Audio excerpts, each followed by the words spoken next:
viewers. That's fine. Hairs in my face. All right, welcome to the stream. Another short notice stream. We should get some people in here. We'll be talking about some stuff today. I have... It's not an update in terms of mouth posture or course content structure or anything like that, but there's we're gonna be talking about some techniques today. What did I title this live stream? I don't even know. I'm so well prepared. Special techniques to master the American accent. There you go. Right, as I said, techniques. We're talking about that today. All right, so we're gonna let me open my things here. We'll just kind of jump right in after we start getting some people in here. Feel free to say hi. Go ahead and open up some of my files here. Okay, that's ready to go. I'm expecting... There you are. Good morning indeed. I mean, it's 12:47, so it's kind of the afternoon now, but yes, good morning indeed.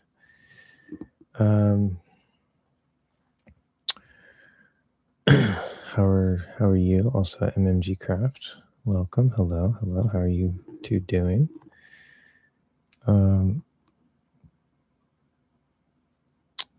My nail broke, and I hate it. It's like all jagged now because I ripped it off. I really need to repaint my nails. Look at how ugly that is. Hardly anything on this one. Sorry, my brain doesn't work backwards.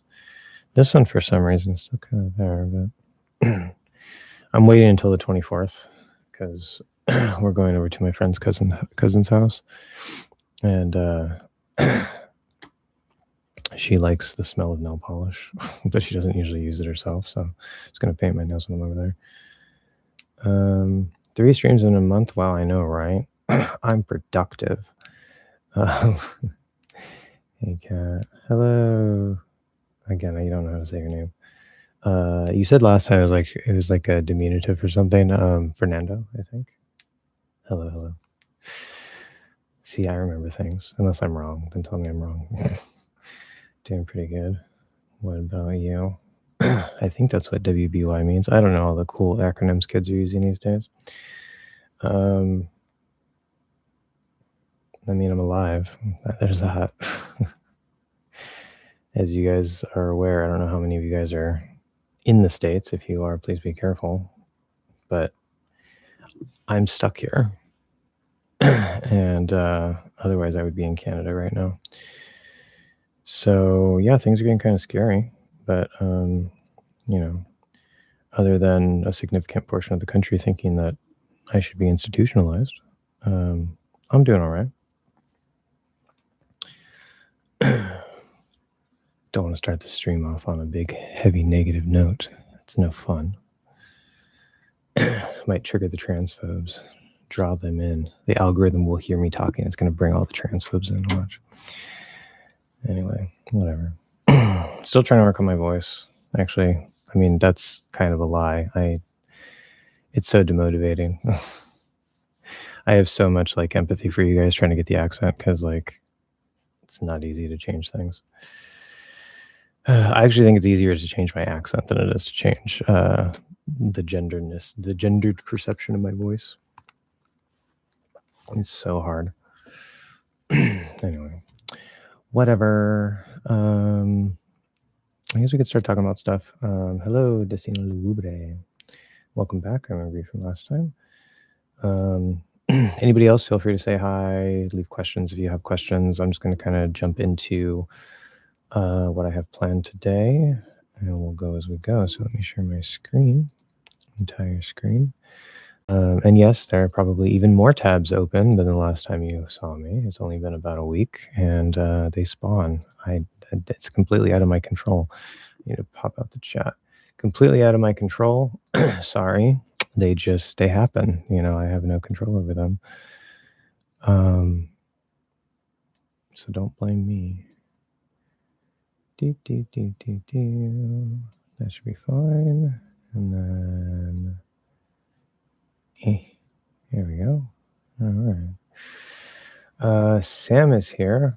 Welcome. Good morning. Good morning. Yeah, it's 4:40 a.m. Wow. All right. Guess I really got to make sure I post a little bit in advance, because I don't know how you would possibly see it if I just went live. Delio, welcome. All right. Delio. I always say Delio. Yeah. Sorry. Isn't my earring so cute? I love it. I was lazy, so I just put one in here because I was running out of time. I had my ring on this side, but you can't really see that. So, what am I doing? Oh yeah, I'm a night owl. Yeah, me too. That's why I don't start my day. My first class of the day is 10 a.m. my time. I don't wake up until actually I wake up at 9:17 specifically, because if I set it for 0 or 5, my brain doesn't want to get up. I'll just go back to sleep. I have to put it on an off number. It's not an equal sort of rounded 0 or 5. Anyway, you're distracting me. So that's fine.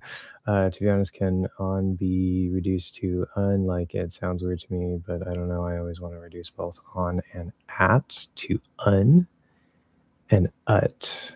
Is that bad? Yeah, so you have to be speaking quickly enough, but yes, absolutely, 100%. Not a problem with that. If you're not speaking quickly enough, then no. Because if I say the keys are on the table, kind of a stretch. Not really. The keys are on the table, right? Because if you're sort of going a little slower, you're enunciating. Again, it could be dynamic. Then we're trying to hear the sounds more or less, right? You still have the relative stressing, but we want to hear the sounds. But if I'm like, yeah, the keys are on the table, the keys are on, yeah, not a problem. Same thing with at. I'll see you at 5. See you at 5. Yeah, not a problem. You look more feminine. Oh, thank you. I don't sound more feminine. I know that much. Pain in the ass. Anyway, no, I appreciate that. I don't know if I'll disagree, or if I'll disagree. No, I can't speak. Language doesn't, work. I just teach it. I mean, I'm kind of small in the camera. I have my hair, like half my face is covered. Maybe that's why you can only see half my face. So it's like, well, you don't look too bad. You look kind of girly with the long hair and the half your face being covered. No, but I appreciate that. What's the dealio? Lol. What do you mean, what's the deal? Oh yeah, dealio. Ha ha ha ha ha ha. What's the dealio, Hector? So funny. You look very good with it. Oh, thank you. So nice. So nice. I appreciate you guys so much. How to feel the root of the tongue hanging off the cliff. La La Land, welcome. How to feel the root of the tongue hanging off the cliff, like you said? Is it like the sensation you're choking your body? Possibly. So yeah, let me answer this question here, and then we will get to the content. I promise. I know. I'm like, let's get started, and it's like, oh, time to the chat.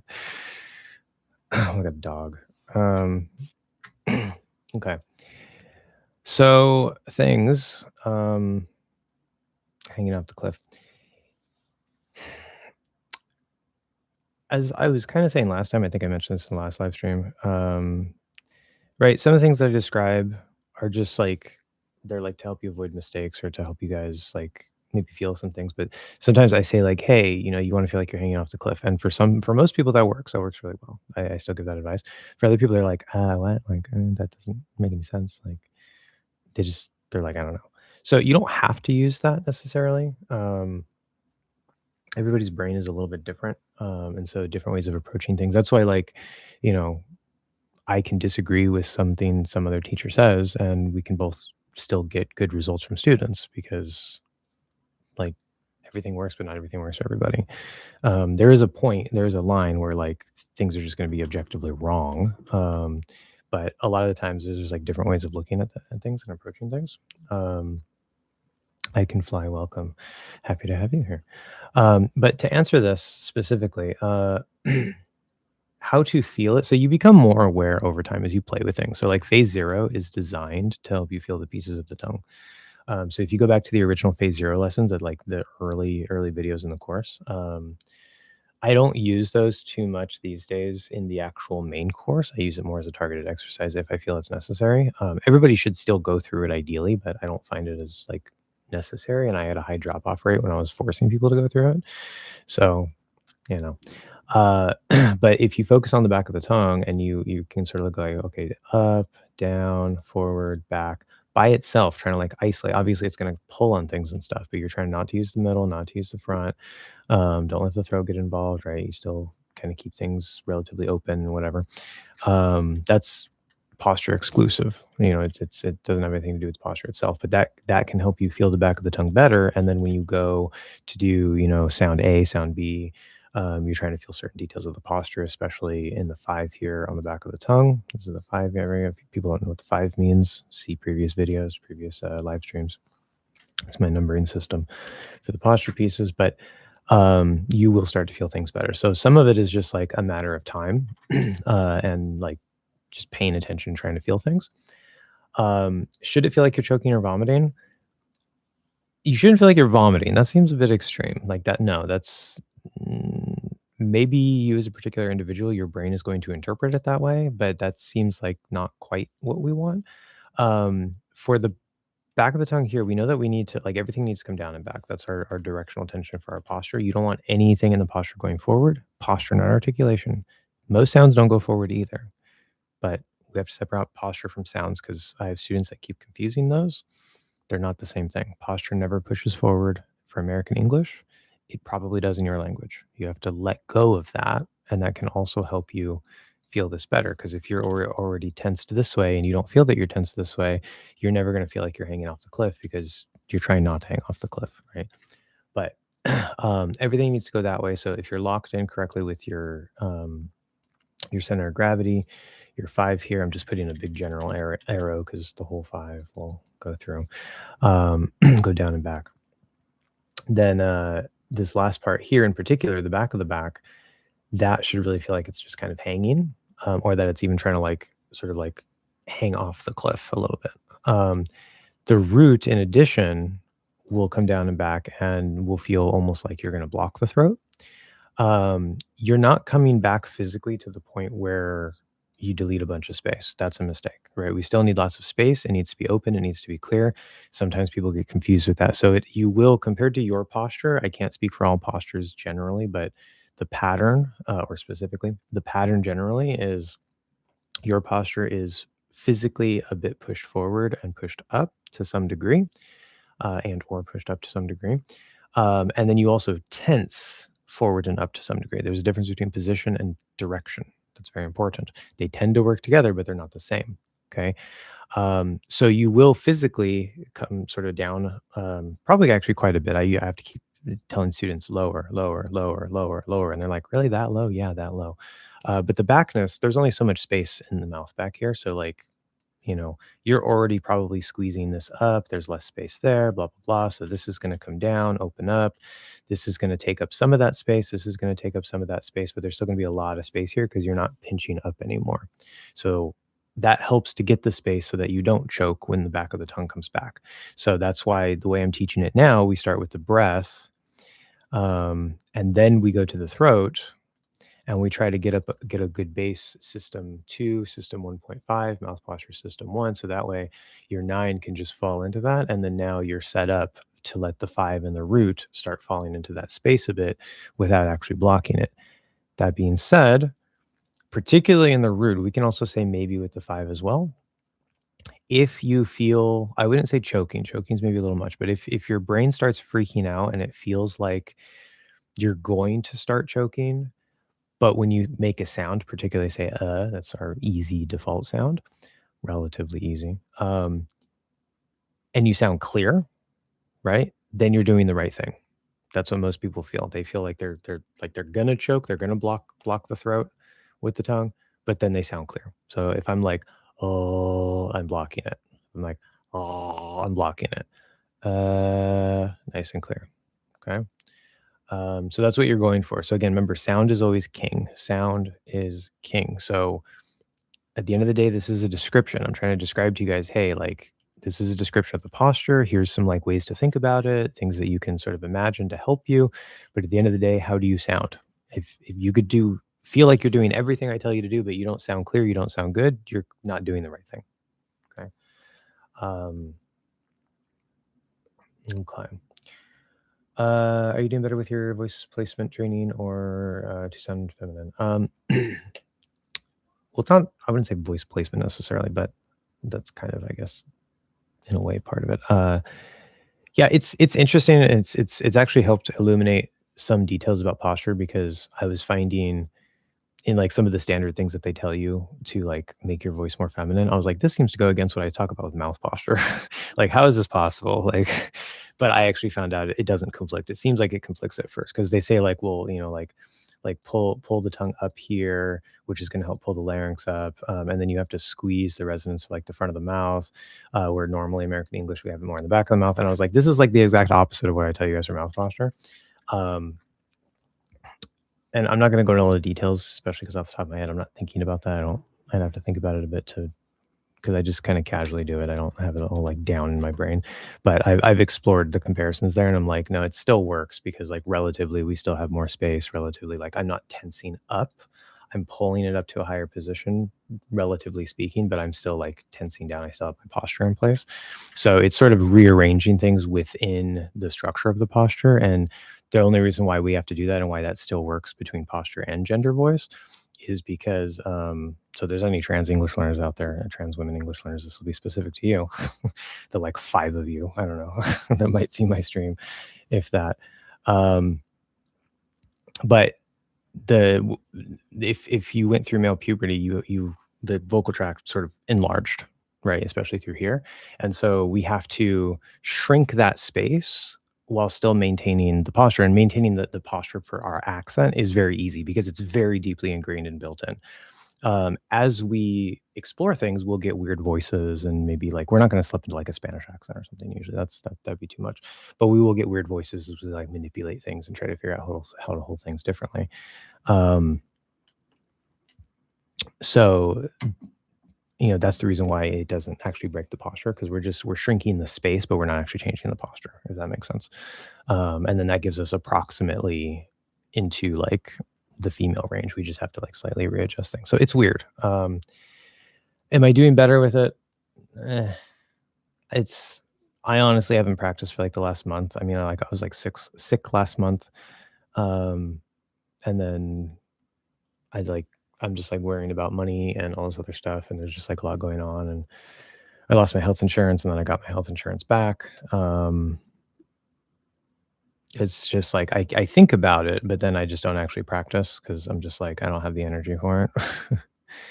And it just sucks because like it would help a lot. I know it would help a lot and I should do it more. But it's one of the things that like a lot of trans women have trouble practicing because it's so hard to do and it's so like demotivating because like you try and it doesn't work and you try and it doesn't work and you try and it doesn't work and you just get tired of trying. But I know consistency, I have to keep going, blah, blah, blah, blah, all the things I tell you guys. I know.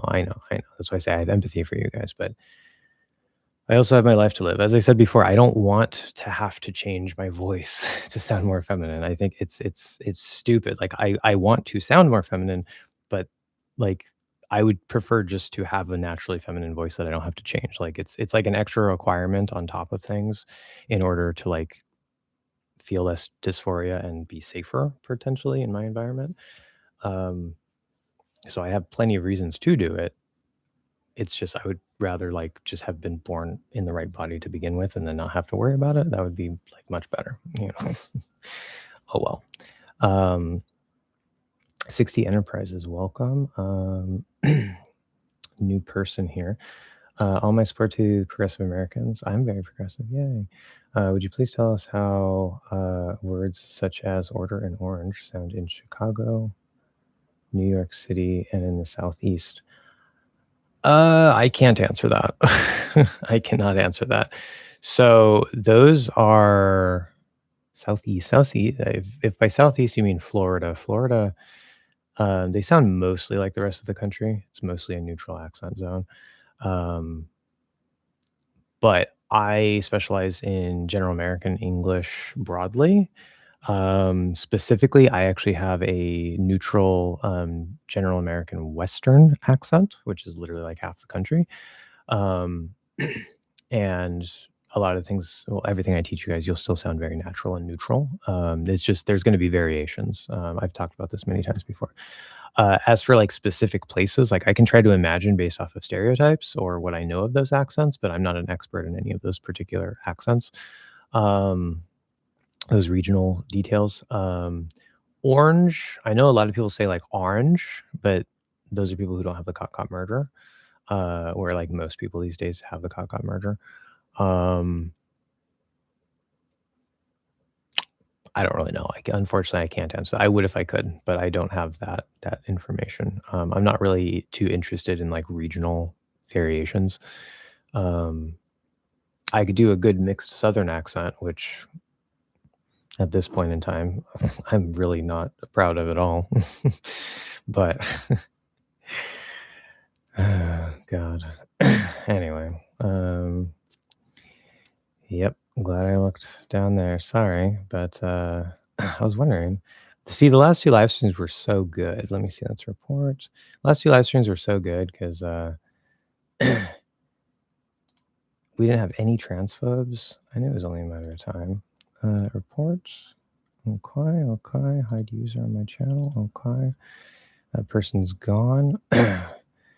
Unfortunately, because it takes me forever to work through the chat, we might have some transphobes floating around that I'd take a while to get to. I happened to look down at the bottom when that popped up, so glad I got that one. But anyway, when pronouncing structure, do you slightly release the K and structure, or we just put our tongue in the position of the K and not release the K sound? Struck. Or do we just put our tongue in the position of the K and not release the K sound? I mean, you have to release the K sound. If you don't release the K sound, you're just going to be stuck in the back of your mouth. Struck. I can't say anything because I'm not releasing the K sound. So I'm not sure. Yes. So struck, which by the way, you could say structure. You could say structure with more of a ch. But yeah. Anyway. So I'm not, maybe you can clarify the question, because I just don't understand what you mean by not release the K sound. I really love the way you teach placement and accent. Do you have private lessons? I talk. Yes, I can fly. Sorry, I take forever to get to people because I go through the comments in order. I do. There's a link in the description to my italki profile, or there should be, and you can find me there. It's a bit pricey. It's a highly specialized course based around mouth posture that I've been developing over like the last 4 years, and it's pretty solid right now. A lot of things work. I know what works. I know how to fix a lot of problems pretty much right away. There's a whole structure to it. Yeah, go check it out. If you have any questions about it, let me know. But you guys catch us and I talking. I'm taking lessons. So she's best. Trust me. Thank you. As a speaker, I was going to say speaker Spanish. My brain doesn't work. As a Spanish speaker, it seems my soft palate might be too low, which also makes my voice sound a little nasal sometimes. Okay.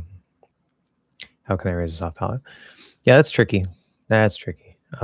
He gone, girl. Who wanted to? Yeah, I know, right?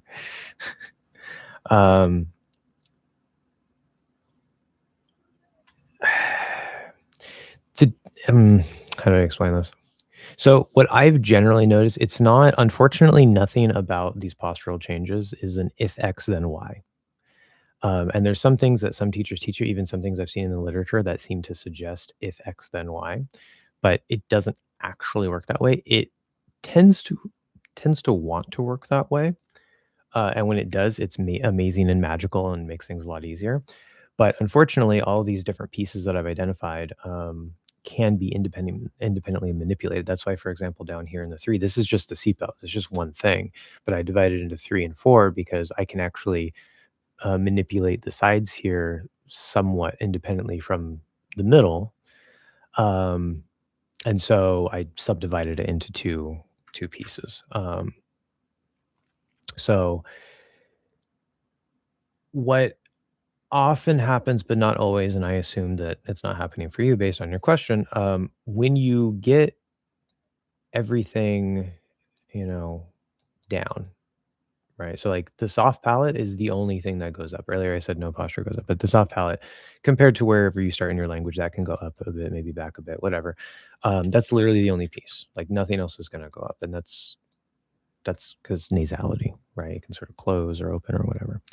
Um, that's part of, like, the articulation of nasal sounds as well, so it's not limited to posture, but, um if everything is low enough and you let it come down, what tends to happen, I've had several students, quite a few students, experience this where, like, not when they're like, okay, well, it's lower than normal, but when they really get it down, their soft palate will actually try to come like this.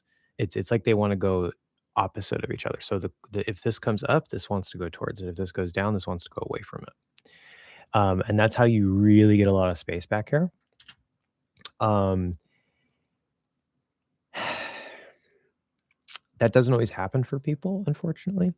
Um, what I've noticed just in general, but especially with the way I'm currently teaching things, I don't usually have problems with people in the 7, the soft palate area with the nasality. Sometimes there's a little bit, especially if you come from a nasally sounding language like Vietnamese or whatever. Um, but sometimes it'll happen even if your language isn't particularly nasal, like Spanish, that maybe this comes down and then this also comes down, and then you sound even more nasally or something like that. Like, um, so how it's unfortunately it's kind of like, how do I open my hand? Like, you just do. Like, um, that being said, one thing that can be useful for some people is you can yawn, because when you yawn, it will naturally do that. So if you go, even if you fake yawn, if you go like, and you can feel it there. It might be kinda hard to feel at first. I have lots of practice trying to feel my soft palate, and I can still barely feel it when I yawn.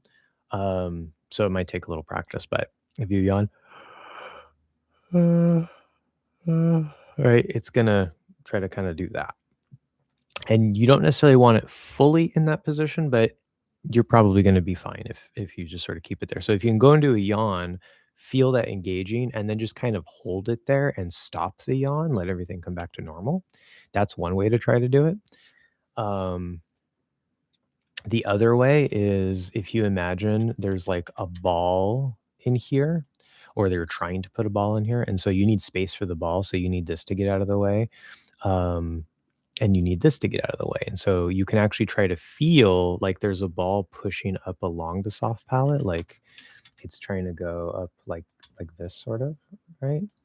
And you can just imagine that ball is sort of like shaping it and helping to push it out of the way, right?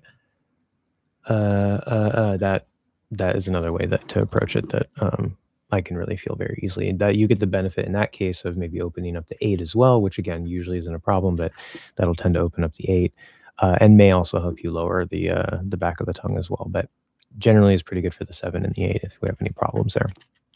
That being said, I've used that technique with multiple people before. Sometimes it works for people, sometimes it doesn't. So everything works. Not everything works for everybody, right? Hopefully either of those work. If they don't, I don't know. You come back, let me know. Let me know if it does work. That'd also be great to know. But when it comes to the 7 and then the 8, that's where I have the least advice, only because I find those are the least problematic areas for most people, especially now with teaching from the bottom up with the breath. Um, so I don't have like I have multiple like images and resources for like the middle and the back and all this different stuff. I was gonna say one more thing about that. What was that? um, What was it? 7, 8. Oh, yeah.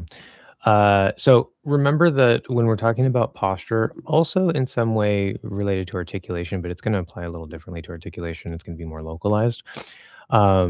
We have 3 directions, right? We don't just have sort of forward, back, and up and down, right? So there's the height, that's up and down. I know I've talked about this before, but it's a good reminder if people haven't seen it before. There's the backness. That's the technical term, backness. Like how far back something is. So that's going to be forward versus back. Sorry, I said that backwards. Backwards versus forward. And then there's going to be the width. Okay, and the width would have to do with sort of narrowness versus wideness, right? Obviously, it's width.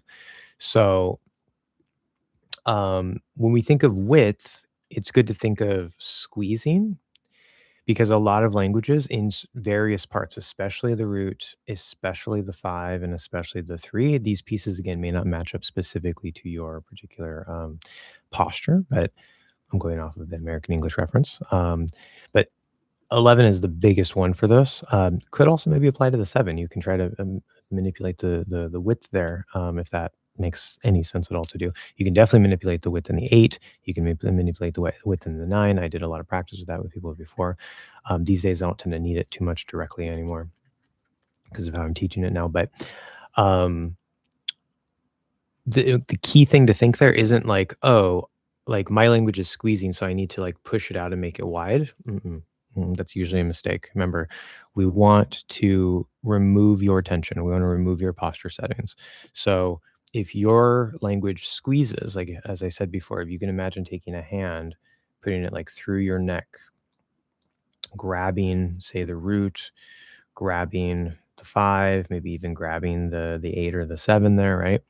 If your language sort of does that, which also helps push it forward and stabilize it forward, then you need to remove that. That's your primary goal.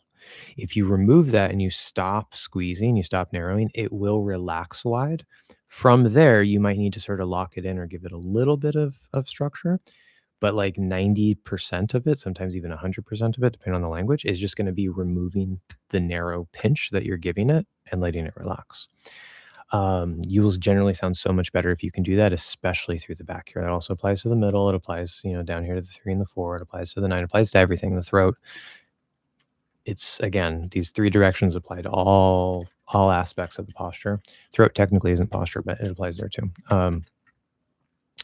So you can mess with those 3 directions. Don't just try to go like up or back. You can also try to like let it relax wider more. So play with that. Let me know how it goes. But anyway, beep, beep, beep.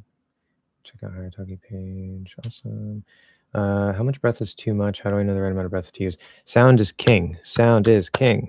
Sound is king. I'll say it again and again and again. Now, obviously, you need to be able to hear yourself, which recording yourself can help. Otherwise, if you have a native speaking friend, they can maybe give you a general idea. A native might not be able to tell if you're using too little breath because that's harder to tell.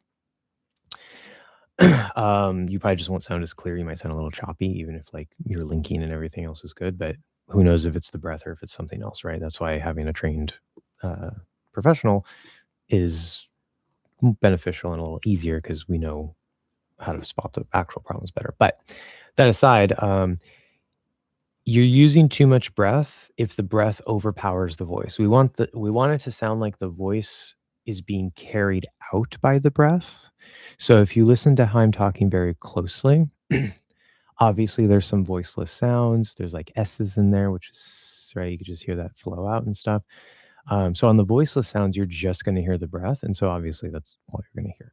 But on the voice sounds, right, if I say, it could be really hard to hear, but there's like just enough breath to help carry that sound out. But we don't really notice it unless we're really listening for it. Too much would be if the breath starts to actually drown out the voice. So if you're like,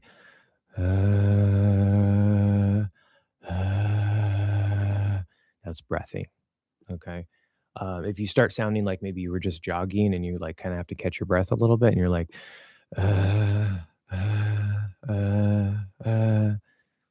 It's not good. Okay. So again, you're going to need some level of feedback. Recording yourself might be sufficient for that. I would start there, but if you have access to a native speaker, you can just like try to intentionally overdo it. Remember, going too far is a good technique because then you can say, okay, well, that's clearly too much. And then you can just sort of scale back from there until, your ears or, a native's ears say like, okay, like, yeah, that sounds good, but it doesn't sound like overpowering. Right. um, so sort of find where the line is. In reality, there's a bit of a range for it's not like there's like an exact solid line of breath that's like doesn't adjust at all. Like it's within sort of a small range. You can't be like super breathy and then like have no breath here or whatever. So it's going to sort of follow within that range. So you don't have to get it like pinpoint perfect the whole time. But if you get too much up here, like I have students when they're working on the breath, they'll like maybe start here and then maybe like on a stressed word they'll go like this, they'll go way too high and then they kind of like run out of breath and they end up like down here below the too low level. And so it's just inconsistent. If you listen for that and you hear like, oh, this sounds like I can hear the breath more, this sounds like it's almost kind of choppy, like I don't really hear the breath at all, which again could maybe be a little bit of linking, but you're probably not keeping it consistent and you're doing too wide of a range. You want to tighten up that range a little bit. So play with it, right? Play with it and listen to see if the breath is overpowering the voice. I have been a bit inconsistent with taking lessons with Kat this year, but trust me, even with inconsistency, I still make tremendous progress. Well, that's good. Yeah.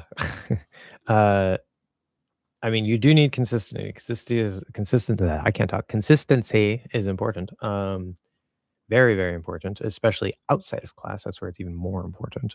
So I trust that you are practicing outside of class. And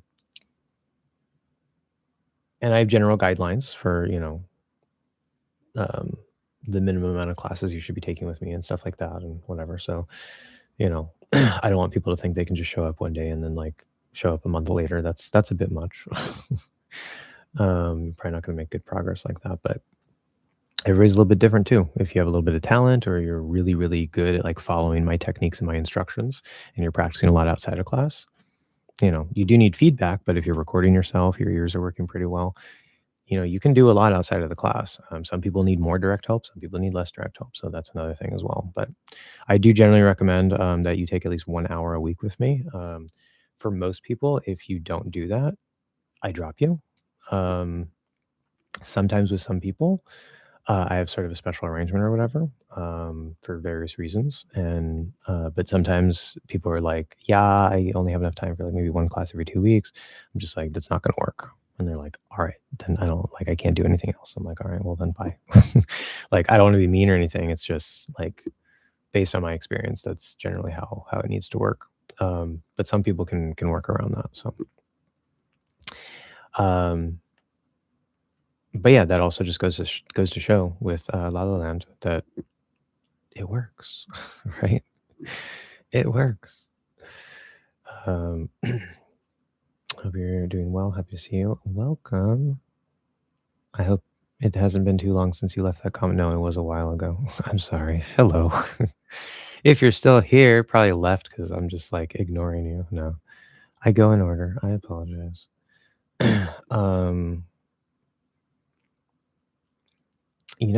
I was just about to get to the thing that I was supposed to be doing today, and then you're like, I'm gonna throw another comment in the chat.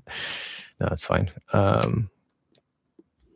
I'm gonna jump into what I was gonna talk about here, regardless of if another comment comes up, but I'll go to this one first.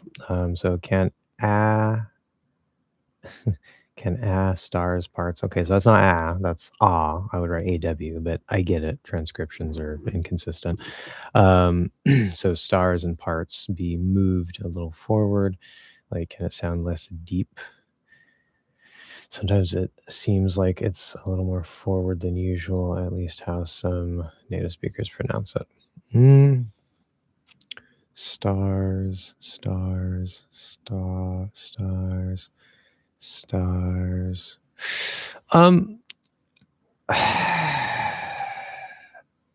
Possibly, maybe. I would not recommend that. Forward is generally a bad word, outside of the articulation of a few sounds. Very easy to trigger the wrong posture if you're going forward, unless you're controlling it in some of those key sounds. But so this would be ah in these words, just because, again, you wrote what I would consider ah, but that would be the sound back here on the back of the tongue, low back, ah, ka merger.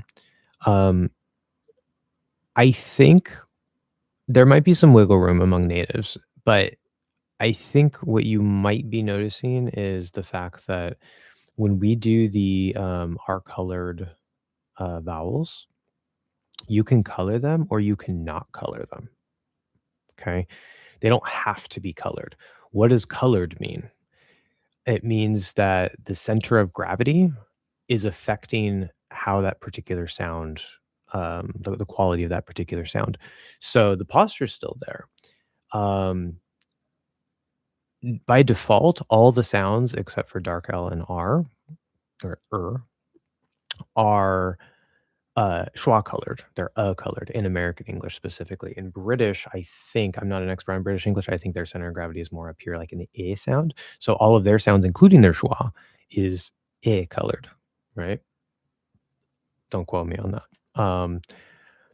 But so when we say ah, if you say ah and you sound American, you are coloring it with the schwa. When you do an R-colored vowel, you have the option of starting in that normal schwa-colored ah and then moving into the as a separate sound. And if you do that, like most transitions out of the ah, like if you go on, if you go slowly, you'll hear a little between it. We're not trying to put an between it, but if your center of gravity for is in place and your posture is in place, you will hear that as you transfer to a sound farther forward. So that would be like you can hear a little in there almost. Sounds normal. Go through a little This starts coming up. We go into the not colored. That would be an that might be a little farther forward, because what the does, if you preload, you can't preload necessarily the whole sound, but you can preload the tension of that R and the center of gravity of that R. And it sort of takes over for the most part and colors it in a different way. So instead of now we sound more like if I say star, it's a little bit tighter. Okay. I feel like the is trying to like push back a bit, and it actually gets squeezed a little bit more, but there's more tension in the middle because we're getting ready to go up into that R, and the tension of the R is starting to try to affect the actual quality of the sound itself. So then that might be a little farther back. And the reason why I would say it'd be a little farther back is because it's trying to resist against the pull, because it's going to want to pull it this way. So even though we're not in the R yet, it's going to start pulling like that, because the R is going to be like this. So it's going to be like R, R, and then the R just takes over and we let go of the A. A little difficult to explain, but again, that's the importance of knowing like what the center of gravity is, how it gets affected by the R and the dark L, because they both can manipulate the center of gravity or largely take over the center of gravity. And then the posture underneath that needs to be very stable and very controlled. I would suspect that that's what you're hearing. I think the last two, one were closer to how I heard them pronounce the sounds going forward. Yeah. Trying to take lessons more consistently this year with Cat this year. Well, good. You should. It'll be good for everybody, because honestly, I need money. I do need money, but you need classes. You need lessons. You need to be consistent, right? No, that's fine. It's working out. It's working out, right? We're making progress. As long as you're making progress, I really don't care. Like, it's just my experience is you have to do X amount in order to make progress. So, but progress is all that counts. All that matters. Okay, let me talk about what I was going to talk about. Like an hour later, almost. Techniques. Okay, so let me. So we have an right. So there's the technique. And then there's the zoom in, zoom out technique, which we have a sub technique based off of, which is the breakdown technique, which you can also take advantage of specifically. Kind of maybe another name for it in a way, depending on how much we zoom in. This is used specifically for a word, or most specifically a single syllable, which many words are single syllables. But and then we have the 1, 2, 3, 5, 11 technique. Okay. So what does all this mean? Some of these you guys probably be like, yeah, okay, I think I know that. I've heard that before. I'm going really hard on these. I'm actually combining them, which is part of what I'm going to be talking about after I give you the basics of each one. Combining them I'm experimenting. I'm always experimenting. I'm always testing things in the course, seeing if I can improve things, seeing if I can, whatever. And usually my ideas work because I'm a genius. No, not really. They do usually work though because of my intuition. I'm not smart. I'm just intuitive for pronunciation. I lost my thought. That's great. Thanks, Bray. Yeah. Beginner students, not like first day beginner students. We kind of got to learn what the 1, the 2, the 3, like we got to learn what these numbers are, right? We got to learn what the is. So, beyond the absolute basics, like once we start getting into like sort of sentence territory, at least the word territory with like done, our first set of words and stuff. But especially when we start looking at our first sentences, I start trying to integrate these three, introduce these three. And then I have like students that I've been working with for a while that I'm trying to make sure that all of them are also taking advantage of this. This is the newest one that I just recently developed. And then after I developed it, I was like, oh, I can combine that with this and I can combine that with this. And it works very, very well. They kind of like naturally flow together. Okay. So what is the technique? Well, let's go ahead and say that I have a sentence. Let's just use a sentence from the course. We'll say, I don't know, one that's not too weird. I didn't hate eating any onions.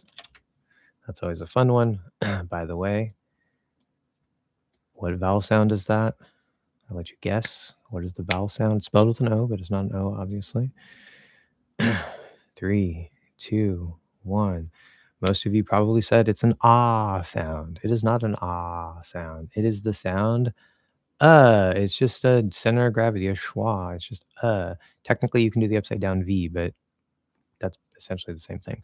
So, at least in American English, almost every student I've ever had wants to say this first vowel here with the ah. It's amazing. But I was going to say, well, good job. You got it. You're better than everybody else. I'll get back to that question in a second. Okay, so if we say I didn't hate eating any onions, the basic technique, the standard technique that maybe you've heard about before, I'm pretty sure I mentioned it at some point, is where you basically just put at the start of every word, right? So, or between the words. Okay. So you start in Now, a common mistake with this, when I first assign this and people try it for themselves, they're just like, I didn't hate, and they're not paying attention to the they're not paying attention to the quality of the they're just trying to throw an and then like rush into the sound. No, that's not even the point of the exercise. You're not doing anything. You're not helping yourself. Okay, you start in the and you want to make sure that your is as good as possible, so you can go. This is where you can actually start using the 1, 2, 3, 5, 11 technique. Why is it called the 1, 2, 3, 5, 11 technique? Because these are the core most important numbers. You could have a problem with the 7. You could have a problem with the 8. You could have a problem with the 6. Sometimes even the 9. We've got to keep a special eye on this because we don't want it to get tight and start pushing up. That one can be a little bit of a problem for some people sometimes, but generally these are the numbers that are most important. Notice there's no 4 because if you get your 3 right, your 4 is probably going to be right. Again, if X, then Y doesn't always work. But for the 3 and the 4, generally, if you're relaxing, you're not too tight. The 4 is going to take care of itself. So 1, 2 is here. 3 is here. That's all our middle shape. That's our traditionally what I called complex 1. The 5 is, of course, the center of gravity plus the back of the tongue. Has sort of 2 parts there. It's largely the back of the tongue. And then our 11, of course, is the root. So this is 5, this is 11, right? So these are the key most important things, especially the root, because the root can mess everything else up if you don't do it right. And so you can go into your before you even say the sentence, right? Just make sure you set up correctly. So you can double check your 1 and 2, double check your 3, double check your 5, double check your 11. It's based on how you sound. Again, sound is king. Am I doing it right? How do you sound? Okay. There's subtle little things where you might be off. You might be slightly pushing forward. You might be a little bit tight here, et cetera, et cetera, et cetera. You might be a little bit flat. And it can be hard to notice those things if you're not working with a person who knows what they're looking for, who knows what they're doing. But you can figure that out by yourself, especially if you're recording yourself and you're paying very, very, very close attention. You can learn how to do that yourself. It's just harder. But that's what you want to do. Okay. Once you're like, okay, my is as good as I can possibly get it. And to be clear, you don't have to have a perfect yet, right? If you're in the earlier stage of the course, you're probably not going to have a perfect Might be a little bit tight, might be a little bit off. That's fine. As long as it's close, you're doing the correct sound and the quality is mostly there, you're fine. Okay. Don't worry about absolute perfection because it's going to paralyze you and it's not necessary. You will continue to perfect it as you go through the course. But you do your best. Sounds great. Okay. Sounds good enough. Then you go and you say I, and you don't just say I. No. Okay. Right. I. And then when you go and do the I is actually, this is probably a bad starting example because I is complicated. I'm going to skip that as an example because it's harder to talk about. Let's say you go to didn't. So you say, didn't. Okay. So you have a D, an I, a D, an, and a T. Okay. These 3 are in the same spot, right? You can put an extra sort of syllable in there, or you can kind of collapse it. Didn't. So you can say didn't. Either way, whatever. There's variation there, different sounds. But for each of these sounds, you might be making a problem or a mistake with one or more of these pieces. Okay. And if you say and you say didn't, and it sounds mostly okay, then you're probably okay for now, right? If it sounds really off, like your is like an E or something like that, then you're going to want to zoom into that I. That's a common problem. And you can apply these same things. So this is where we get into the 1, 2, 3, 4, 5 technique. It's also zooming in, zooming out, right? So we're zooming into the I because you're saying like didn't, right? Okay. Is going to be somewhere up around here. This tongue's going to sort of lift up a little bit. Okay, whatever. You're pushing this way on the sound, not this way, not this way. Okay, that's an important little articulation detail, goes with the posture. But what you do then is you start in your right? Just like you did for the word. You tried to do it in the word didn't. My is good, my E was not, or my I was not. It sounded like an E. So then you zoom into the A. You can just try to fix it, didn't. If you can fix it, great. You don't have to do anything. But if you can't fix it, it's still coming out like an E. It's not coming out right. It's like quality's a lot worse than the then you go in and you say, okay, I'm going to take this I out of here. We'll even make it simpler. We'll say did, right? So you just have 3 sounds. Okay, so you have the I here. And then you can go in back into your okay, make sure your is as good as possible. But then all you do is you focus on the 1 and 2. That's it. You just say, I'm going to go to my 1 and my 2. So we have 1 where we push down, 2 where we go wide, right? That's our middle shape. Not too tight, kind of relaxed, wide. Okay, you're sort of hanging off of the teeth. Your sounds good, sounds relaxed. Okay. Then when you do I, well, the I is going to pull on the 1 and the 2 a little bit. And particularly, it's going to try to pull the front half of it. And it's going to try to pull it this way. It's going to maybe try to sort of flatten it up a little bit. We don't want to do that. We have to resist a bit. So you're going to have to resist down here. You can also generally, if you're pushing this way in your 1 instead of just down, that can also help as well to go with the rest of the posture and tie into the center of gravity, but it's not necessarily required. But the I right here in front of the 1 and the 2 is going to try to mess that up. Okay. So do the thing, where you don't let that happen. How do you know if you're doing it right? You're going to sound better. Okay. Now that's just 1 and 2. Obviously, we have to get everything working. So maybe if you sound a little bit better, you know that you did something right. Right? May not sound perfect yet, but you should sound a little bit better. Now, if you don't sound a little bit better, maybe there wasn't a problem with this. So if you're like, okay, well, I'm trying to resist, I'm trying to add more resistance there, and I'm not sounding any different. So then maybe this area is fine. And you say, okay, fine. We're going to say the 1 and 2 is good. Let's go to the 3. Maybe you're pushing up in your 3. We can't do that. We don't do that. If anything, we would push down to counterbalance. We never push up in the 3. Doesn't happen in American English. Okay. But many other languages do. When you do an E, when you do an I, if you're doing an I and most things are good, but then you're pushing up in your 3, even if the I is in the correct spot and all that stuff, it's going to push through it. It's probably going to tighten the front of the tongue a little bit. And the next thing you know, you're saying I instead of I. Throws off the quality. Okay. So the 3 by itself can destroy your sound potentially. So you check your 3. You say, okay, am I pushing up? No. Okay. Am I low enough? The I can push down a little bit. It's like usually the higher ones, the E, the T, the S, right? Once you hit A, you don't have to worry too much about the 3. Just don't be pushing up. Maybe push down a little bit. You have to make sure that you're at least low enough to be in the same position as If you try to go from to I, and there's any sort of upwardness, even if you're not pushing it up, it's sort of pulling it up, a couple sounds can pull the 3 up. But those are only a couple sounds. The R is the biggest one that does that. But you shouldn't be coming up at all. Okay. It should just be where it is for or maybe a little bit down. Okay. So you might have to resist a little bit. You might not have to resist a little bit. The 3 for is usually not a big deal, but you just check. And then, oh, look, I was pushing up. Now it sounds a little bit better. Maybe it still doesn't sound perfect, but you sound better. So you say, okay, I got to make sure my 3 is working in my I. That's something to practice, right? And then you go to your 5 and you say, well, can I resist more in my center of gravity? Can I resist more on the back of my tongue, especially maybe the back of the back here, sort of hanging off that cliff like we were talking about earlier? Usually people don't do that. Maybe they're kind of this way, but then the back is still trying to like do that, right? So you're like fighting it.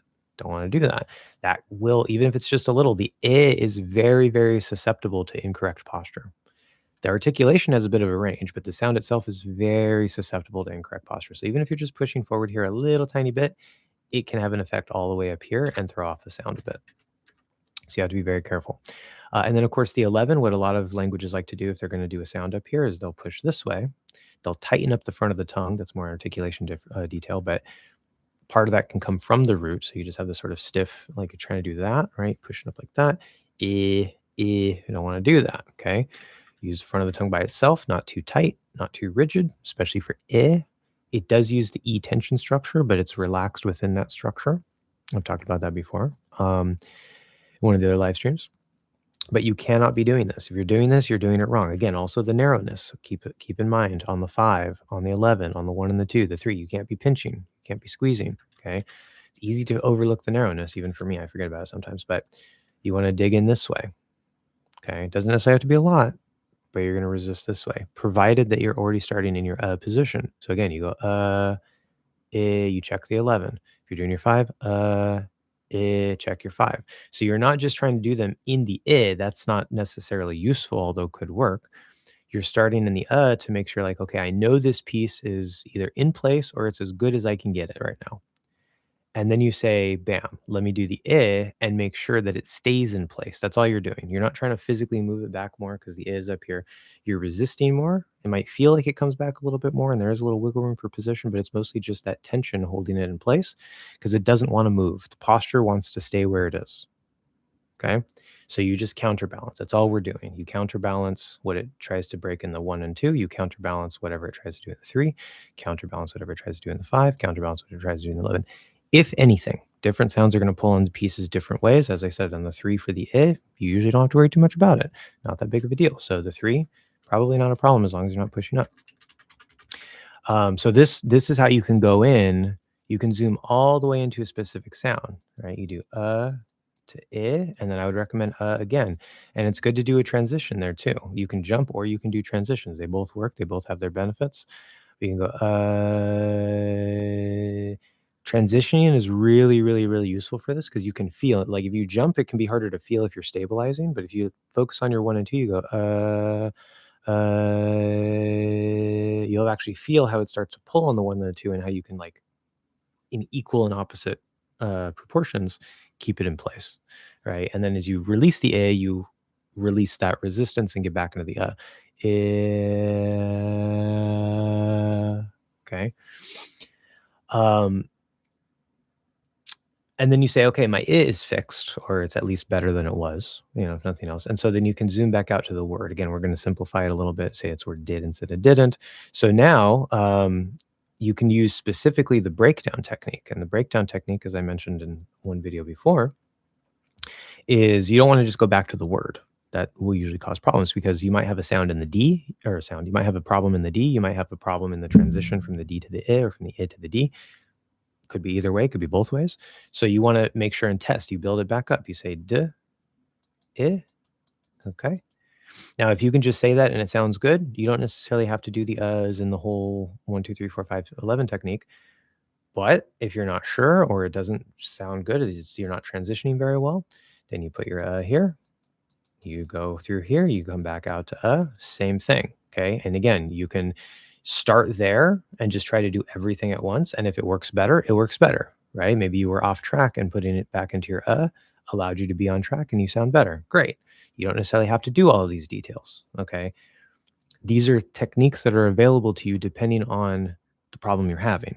So you can go as specific posturally and sound wise, break things down as much as you can if you have a problem. But if you don't have a problem or it sounds at least better, you don't necessarily have to go to that level of detail, right? But you can to root out the problem. Okay. So then let's say it's still not working. So you say, okay, I'm going to do my 1 and my 2 doing di like I did with I. Okay. Now, if you suspect the D is the problem and it's not the transition, then I would recommend doing the same thing with the D, which in the course, if you've gotten to this sentence, we've already done this many, many times, and it could still probably be improved a bit, but you already have probably a solid handle over this transition. So it's probably not going to be that necessarily. The T and the D are like the two consonants that, for whatever reason, tend to take a while, like half of the course or most of the course, to perfect in American English. I don't know why these particular consonants do that. But that's a common problem. So maybe it's with the articulation of the D, not the posture, but this is an exercise for your posture. If your D sounds a little off because the articulation is off, then that's technically a slightly separate problem. They're connected, but they're not exactly the same. But you get the idea, right? Second step to the breakdown technique is you put the N sound on. Okay, you can put your us again. And then the third step, I'm running out of space, so I'm going to come over here. You don't put the word back together yet, right? You go di plus id.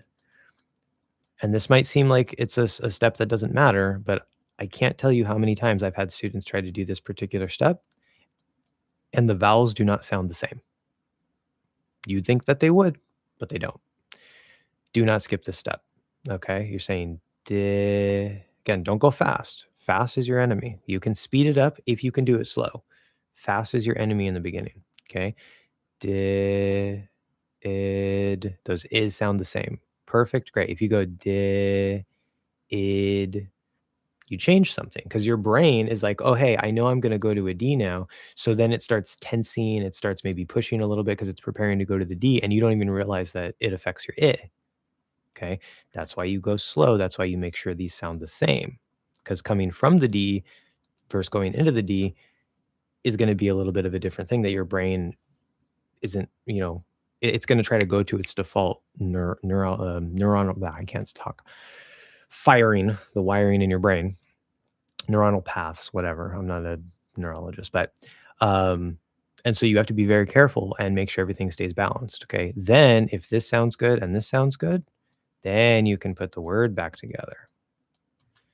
Again, that seems like a lot of work, but you don't have to do that for every word. Depends on what do you have a problem with. If you zoom in a little bit, you put us between things and the words sound good, great. You're done. Okay. As long as you have at least some improvement. But if that doesn't work, go deeper. If that doesn't work, zoom into the posture pieces. Okay. So you can zoom in sound wise and you can zoom in posture wise. Use them as you need them. Okay. That's the main thing I wanted to talk about today. So I kind of got that out of the way. I can give more examples if you guys want more examples. Yeah, I'm going to have to reopen my file because that's now ruined. Don't save. Okay.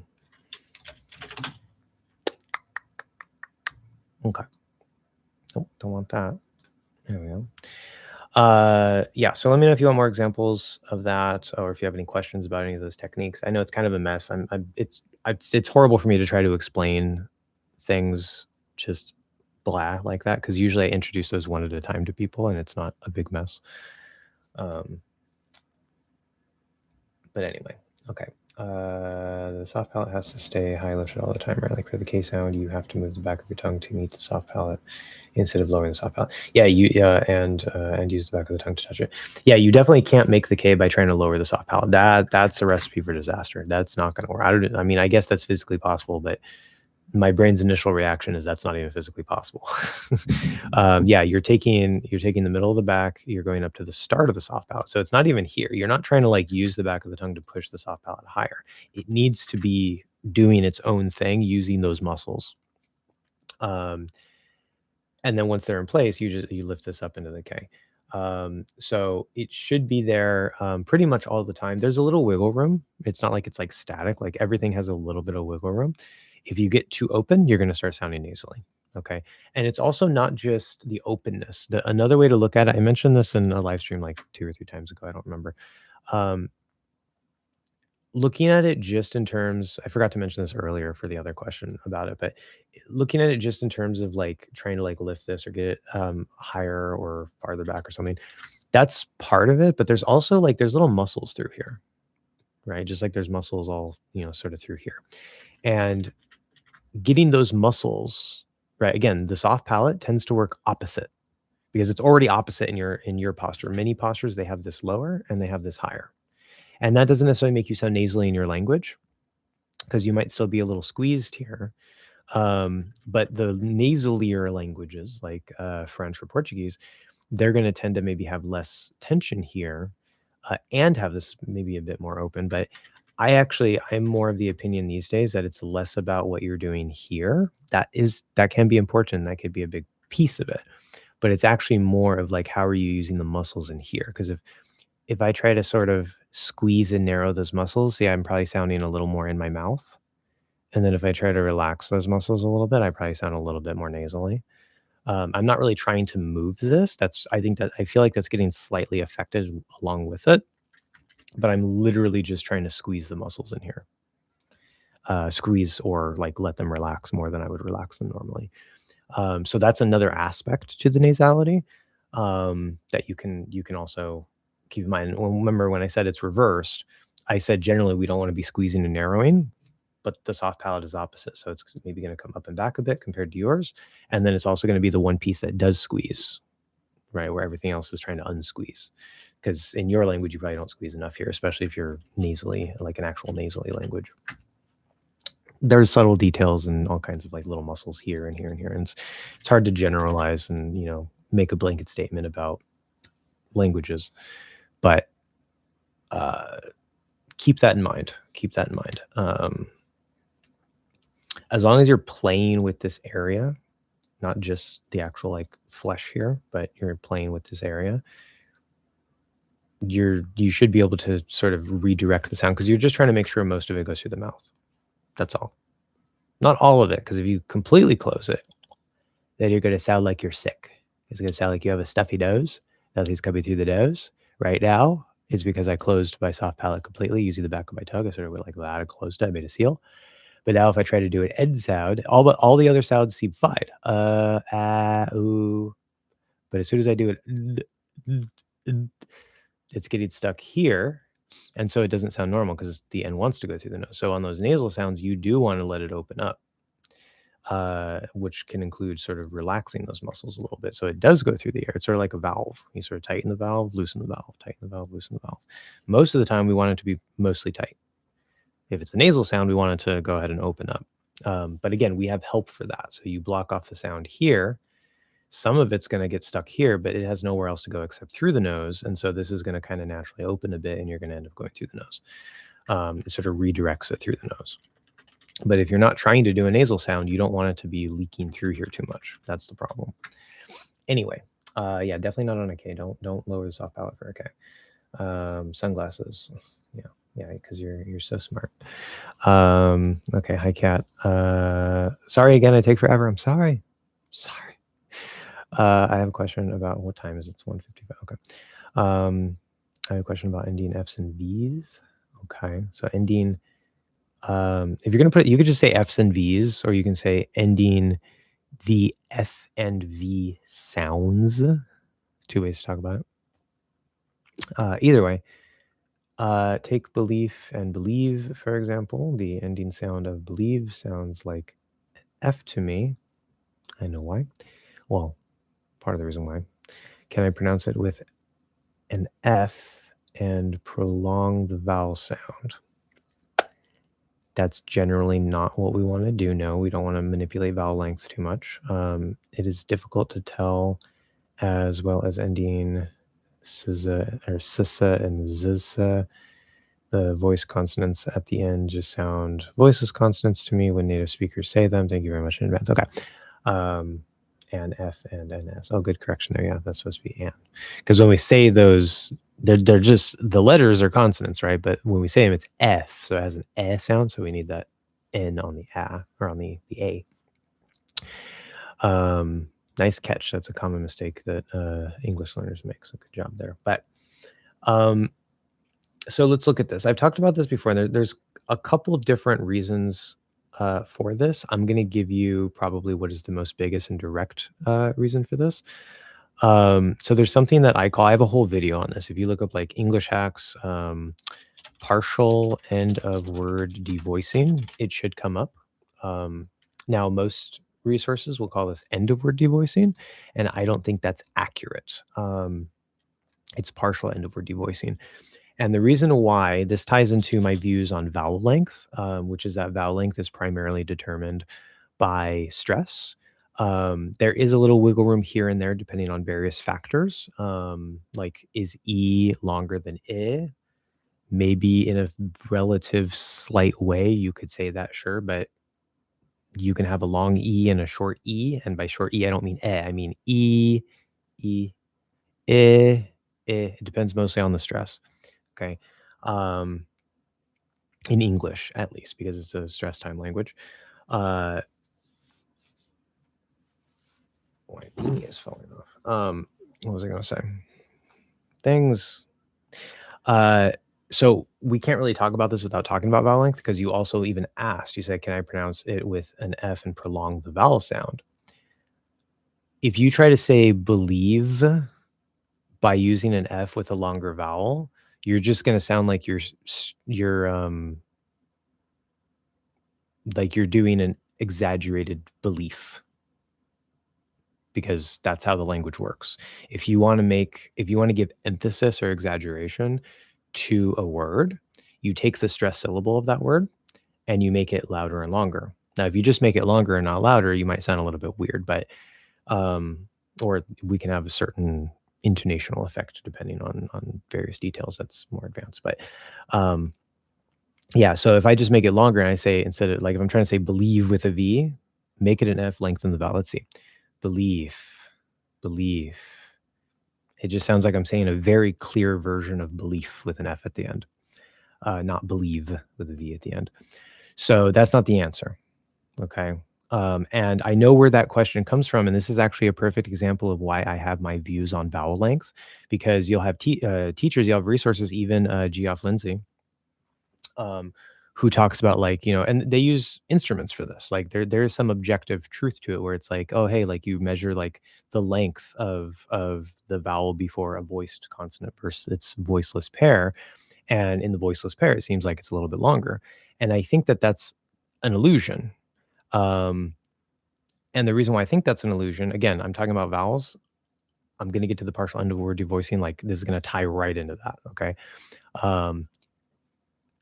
The reason why I think that's an illusion is because if you are going from a vowel, so in this case, we're having an E sound, okay, and we're going into a V, okay.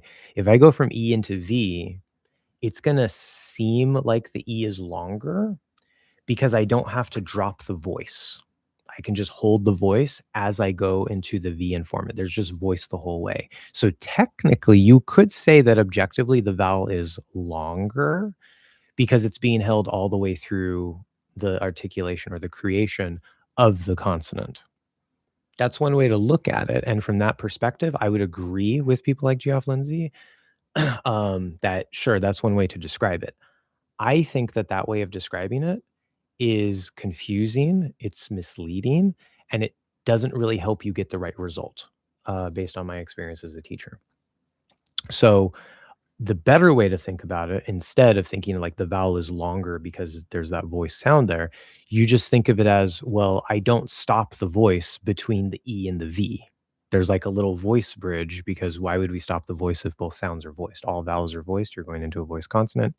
Eve, Eve. You hear the voice come all the way through the raise of that lip. Where if I'm trying to say if, there has to come a point between these two where the voice stops, because otherwise, either I'm just going to do a V, or I'm going to sound like I start doing a V as it starts to form, and then it disappears and becomes an F, and now it sounds like partial end of word devoicing. Again, I'm going to come back to that, but it will sound like there's sort of a V there, and we don't want there to sound like there's a V, because it's belief. There is no V in that. So you can't have even a tiny bit of V if it's supposed to be an F, right? So that will by necessity mean that at some point when we start lifting that lip very early on, okay, the voice is going to have to drop while the breath continues. You can already hear the voice dropping as the lip comes up, right? And then by the time I get up there, I can't have any vibration here. It has to just be air. Okay. So it seems like the E is shorter. And again, objectively, that's one way that you could probably look at it, but I don't think it's a very useful or the best way to look at it. So think of it as you're holding the voice through to the voiced consonant, but you have to drop the voice before you activate the voiceless consonant. And that, in my experience, gives people better results. Okay, now what is this partial end of word devoicing, and how does that play into this? Well, partial end of word devoicing has nothing to do with the voiceless consonant, because you're fully devoicing, right? The E is voiced and you can't have any V at all. So it's just a voiceless consonant after a vowel. So that doesn't apply. But if you're going into a voiced consonant, like a V or a B or whatever, it does work with the stop sounds too. It's a little complicated, a little more complicated. But if we go V, Z, whatever, we'll do Z as an example as well. Okay.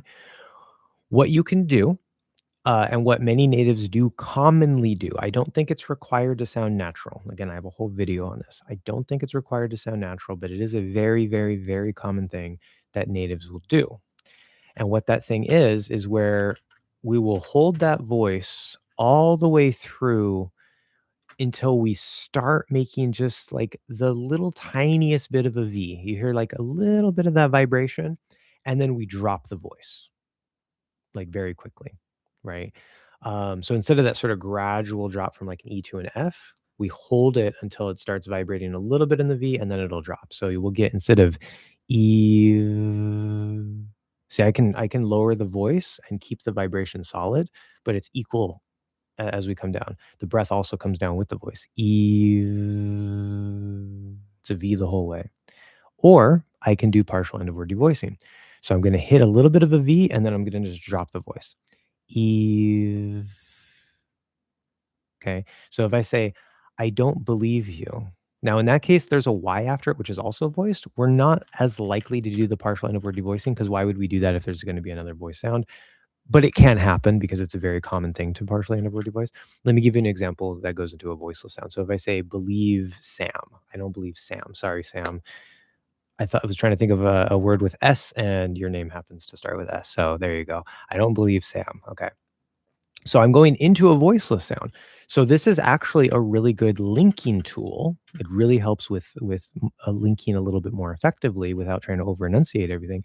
If I say, I don't believe Sam, I don't believe Sam, it's not necessarily hard, But if I drop the voice after starting the V, then I'm already voiceless and I can start bringing that S up and just go straight into the S, maybe a little bit more effortlessly, a little bit more easily. I don't have to worry about switching that voice on and off between the consonants. I just sort of let it switch off in the first consonant, and then it's already off for the second consonant. I don't believe Sam. That flows a lot more easily than believe Sam, right? It's almost like there's a little barrier. If I do the partial end of words devoicing, it kind of just sort of just flows and blends together better. And then if it's just at the end of a word, like that's not what I believe. Believe. Okay. And especially in fast speech, you might not hear any of the V there, but it is there. Because if it weren't there, it would sound like belief. Period. Like it's not because you're changing the vowel length or you're doing this or that or whatever crazy explanation or, technically accurate explanation other people say. That's not why. It's the reason why we hear belief is because there's no V at all. And the reason why we hear believe is because there's at least a little bit of a V. Okay. If you completely remove the V, it becomes the next word. Period. Okay. And that's why I say end of word devoicing is not accurate. It's partial end of word devoicing. Okay. If we do the Z, so if I say fully with a Z all the way through, ease. Okay, I can say easy. We hear Z on the other end, right? Again, that's not at the end of the word, so of course I wouldn't say easy. That would be weird, right? If I partial end of word devoice, okay, ease. You could do it with ease. Okay, but again, it happens so fast that it seems like the Z is not there, but it is. Okay. Anyway, hopefully that answers that question.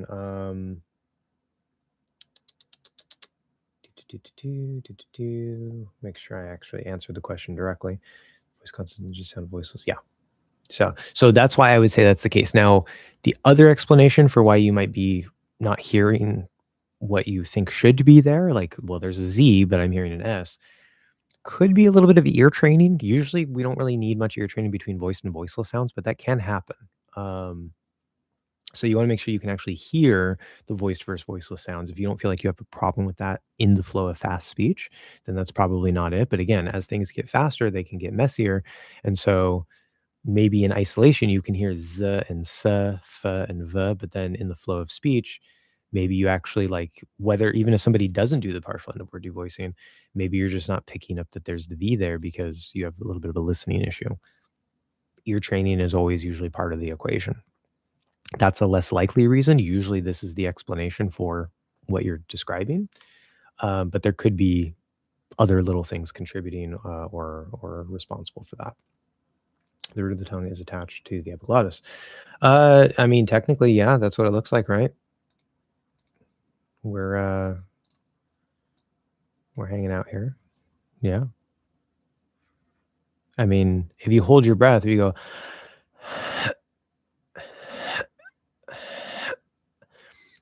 I'm doing it that way because it's easier to kind of feel the pressure against it. And I can kind of feel like there's a little pressure pushing in here because this is closing and the air is trying to go like that. And so it's sort of bulging. Pressure's trying to bulge around it a little bit, trying to come through, but I'm closing it so the air can't come through. So yeah, I can feel the root right there.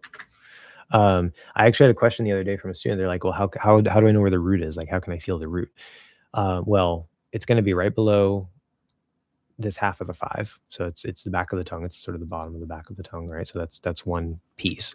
And then if you can feel the glottis by like holding your breath and doing a glottal stop or whatever, then it's going to be right in front of the glottis. So that gives you another angle. And then here's the 6. Now what's the 6? Well, you have this little corner here that you can actually physically touch. That's sort of the corner of the 6. It's sort of like 3 6s right in there, and then you go down into the throat. So you have your top of your throat here. So this is like top of throat. This is 3, and then this is 6. So this is where they kind of meet, those 3 points. So you can technically touch the corner of the 6 there, but the 6 is inside here. And then if you go around the side, you can kind of point it into it, like not here, but like up in here, kind of pointing almost under your jaw a bit. That's around where the 6 is. And then the root is going to be actually up sort of behind the jaw bones a bit. So something kind of like that maybe. I don't know, I'm not a perfect artist, but your jaw is maybe something like that. So it's going to be kind of up in here. So you're sort of like this way. It's sort of roughly maybe right behind the jaw muscles, give or take. Maybe a little bit this way from where the jaw muscles are. You're going to be below the back of the top of the back of the tongue, in front of the glottis, above the six. Okay, that can give you a little bit of a triangulation to kind of know where it is, and then that can maybe help you feel it a little bit better. But it's tough because it's such a core piece of postures, such an important piece of postures. It affects everything else. And most languages have it very tight and sort of pushed forward, but it feels relaxed to you because that's just your default that you developed as a baby when you were learning your language. So, right, it's like you don't feel all that tension there. And so it can be hard to kind of like start feeling that and loosening it up. But once you start getting it, you're like, oh, okay, that's what it feels like. Let's do another sentence. Okay, we can do another sentence.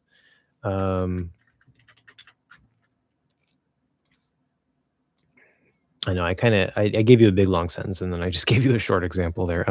Let's take a simple sentence. Let's say, oh, my brain. It's like, let's make a sentence. My dog died. I don't even have a dog. That's how my brain works. I don't want to give, I can give any sounds in the live stream, but this isn't what I would normally do in the course of the class because all the sounds are sort of like in levels. Let's say he saw it. Very simple. Okay. Again, depending on how deep you go, you could end up spending 10, 20, 30 minutes just on he. Probably 30 minutes is maybe a bit of a stretch, but potentially if you really go deep and you really have to fix a lot, you might be taking a lot of time.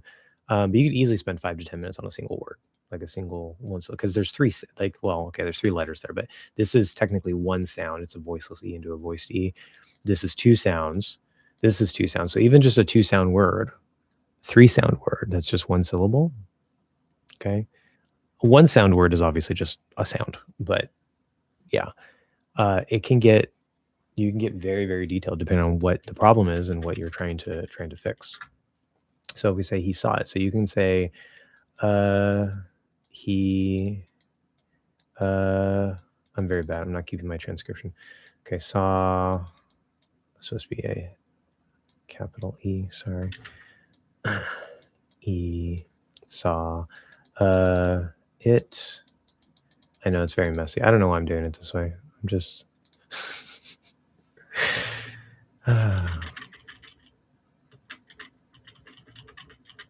okay.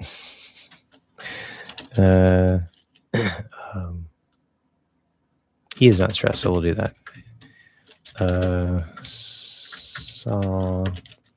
This is based off my newer transcription method, which is mostly the same as the traditional one, just showing stress differently.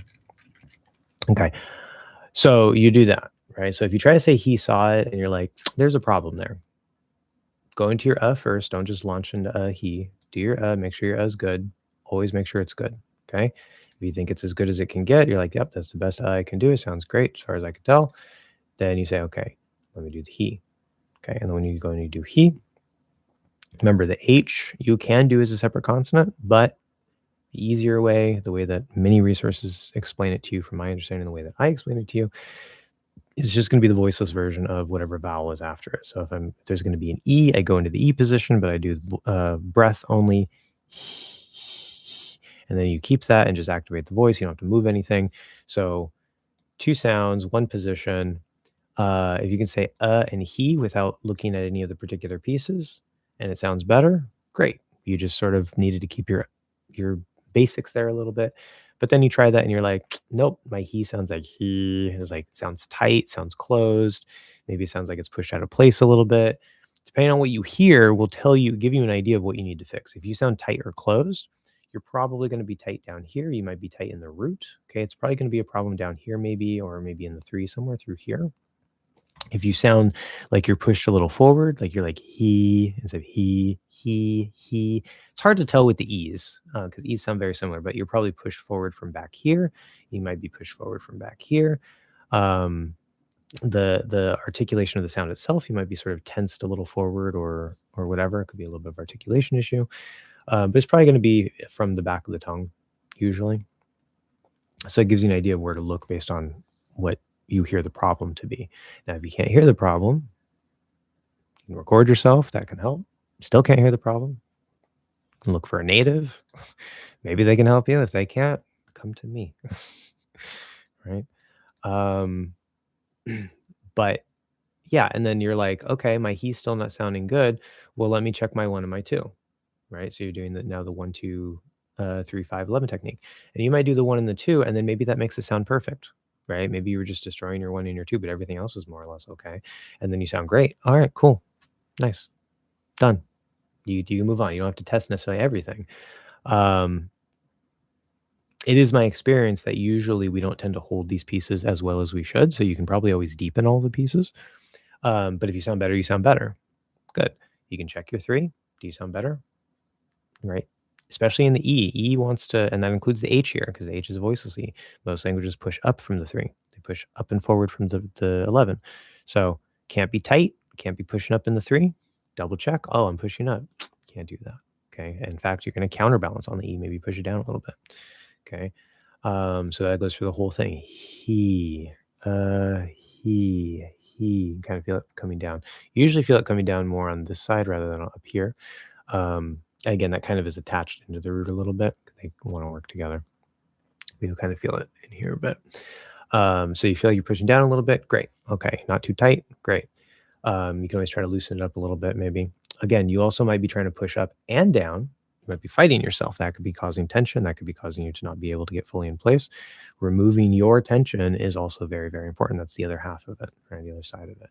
You go to your 5, you check your 5, maybe especially if you feel like you're pushed forward. He. Okay, you don't have space here. Maybe you're too high.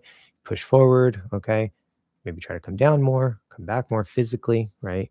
And then make sure your tension is right. If you feel like you're pushing this way, I'm pushing this way, release yours. Yours is trying to push it this way. Let it go. Let it fall over the cliff. Let it fall into the throat. Just don't block it. You sound clear. You sound like you're more in place. Okay. He, even the H, there's not even the voiceless sounds should sound relatively maybe a little bit deeper in a way because you have more space. Okay. And then you can, of course, you're 11. So you can go through and check all those, and then you try to put them back together, right? You try to stack them and be like, okay, and at any point, again, you're not just going like, okay, I did my 1 and my 2 and my E, so now I'm going to go to the 3. Always compare to the because is always your setup. So if you're doing 1 and 2, he, maybe go back to the That's good practice or good habit to do. But then when you go to your 3, don't just say he again. Go back to your Make sure that your 3 is good for the because if it's not, you just did an E. Maybe you're already high and tight, and then now you're trying to say, oh yeah, I was pushing up, but you didn't reset into your And if you do reset into your and you're still high and tight, then you know, oh, it's because maybe my E was pushing up and I didn't realize it. And now when I go back to do my is not in place. It's pushing my out of place. Okay, you're gonna start connecting these dots a little bit better. Again, I could spend 30, 45 minutes talking about the details of this in terms of the articulation and the posture and all this stuff. You do what you need to do. Okay. If you need to zoom in more, he is not a good example because it's just the same sound twice. Say it's saw. If you need to zoom in more to the S sound because the S isn't working, or to the or maybe it's the transition between the two. Again, you can put us between them. You can break them down. Do the first. You go This is just a 2 sound, so you go like okay. Checking your pieces if necessary to fix whatever might be a little bit off. Again, also keep an eye down here on the 9. Sometimes that can cause a problem. Usually it'll be from the 11 or from squeezing in your throat system, but the 9 itself can get a little bit off. And then sometimes you just sort of push in here or you're too tight here, and that has a direct effect up the chain, especially in how clear you sound. So if you don't sound clear, remember it could be coming from lower. Just keep that in mind. That's why we try to set that up first, and then it should just always be there. But it is another thing you can check. And then now we have the S, so you can go back and you can say saw. There's no other sound to put on the other end. So if that still doesn't sound good, you say, okay, well, let me check my S. It's just basic S transition or a transition in S. Okay, that seems to be working. Say saw again, still doesn't work. Okay, then you know it's probably a transition issue. Just going from S to ah, something's not working, right? So you're having trouble keeping the posture while going into the ah rather than the it's like throwing you off a little bit or something. So then you focus on the space between, and you say, okay, as I go from like feel your 1 and 2, you're just going straight from S to ah. You could put an in between if you wanted to. That's like a half step. I don't think that's usually necessary, but if you really need it for whatever reason, you could. But you go into your S, maybe start on the to make sure you're in a good spot, then go to your S, and then you just check 1 and 2. So usually, right, what I've been talking about a lot is like you go to your focus on 1 and 2, transition into a sound or a word, checking the 1 and 2, go back to the checking the 1 and 2, right? Here, you're maybe starting in an to make sure you start well, but then you're going from the S directly into another sound while monitoring the 1 and the 2. So you can apply that to the transition between any two sounds. You don't have to do it with the comparison. And if your S 1 and 2 is good, then all you're doing is keeping that shape. The S is going to pull on it one way. The doesn't really pull on the 1 and the 2. Your jaw is going to open a little bit. Just don't shallow it. Don't change it. You just keep it where it is. So you release the resistance from the S on the 1 and the 2. You open the jaw a little bit. Just don't angle it too much. Keep the shape good. Come off the teeth fine, but you keep your shape, right? So as long as that 1 and 2 is firm and solid between the S and the ah, then you know your 1 and 2 is good in that particular combination. In this case, the whole word. So that's the other thing I forgot to mention earlier. You can apply it directly between any two sounds. You don't have to do the necessarily. But the is always your base. You always want to make sure you're starting in the right spot. Go slow, listen carefully, try to feel details. Okay, I give you guys lots of things to look out for, lots of things, like different ways of looking at how you can and should do things.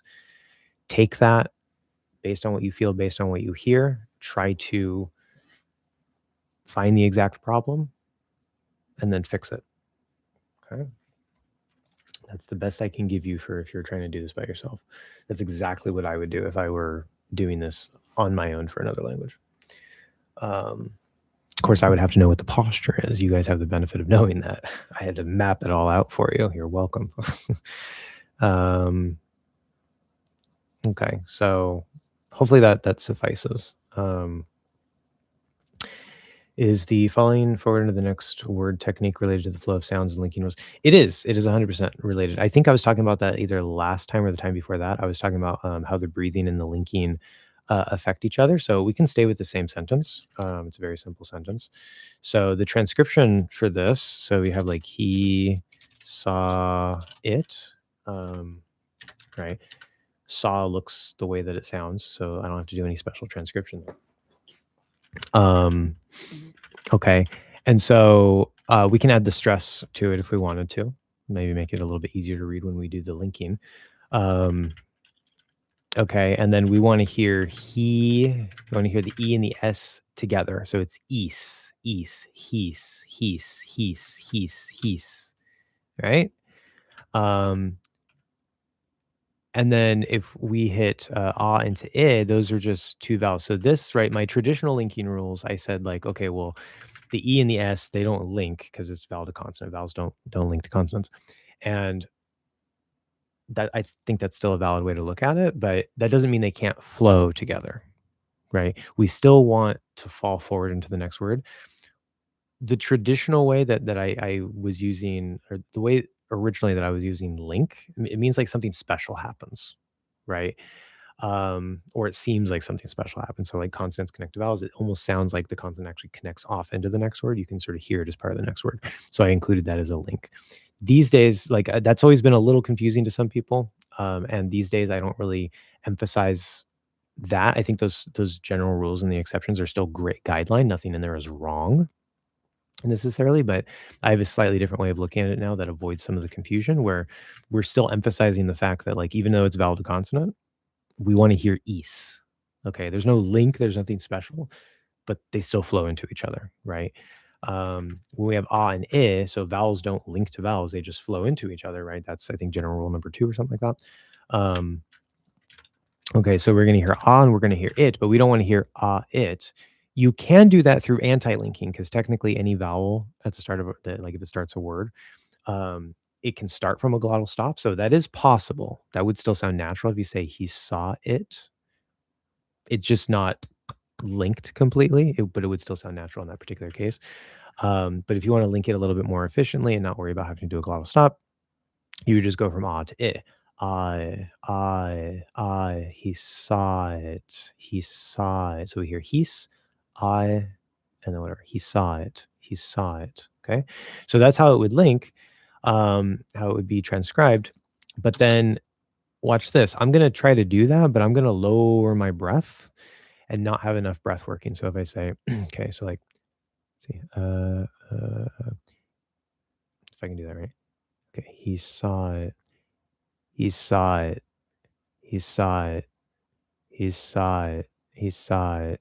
Like we can still hear that they're kind of linked, but it almost starts to sound a little choppy. He saw it. He saw it. He saw it. He saw it. Or if I breathe more, he saw it. He saw it. He saw it. Right. The breath is helping to sort of push those sounds together a bit more.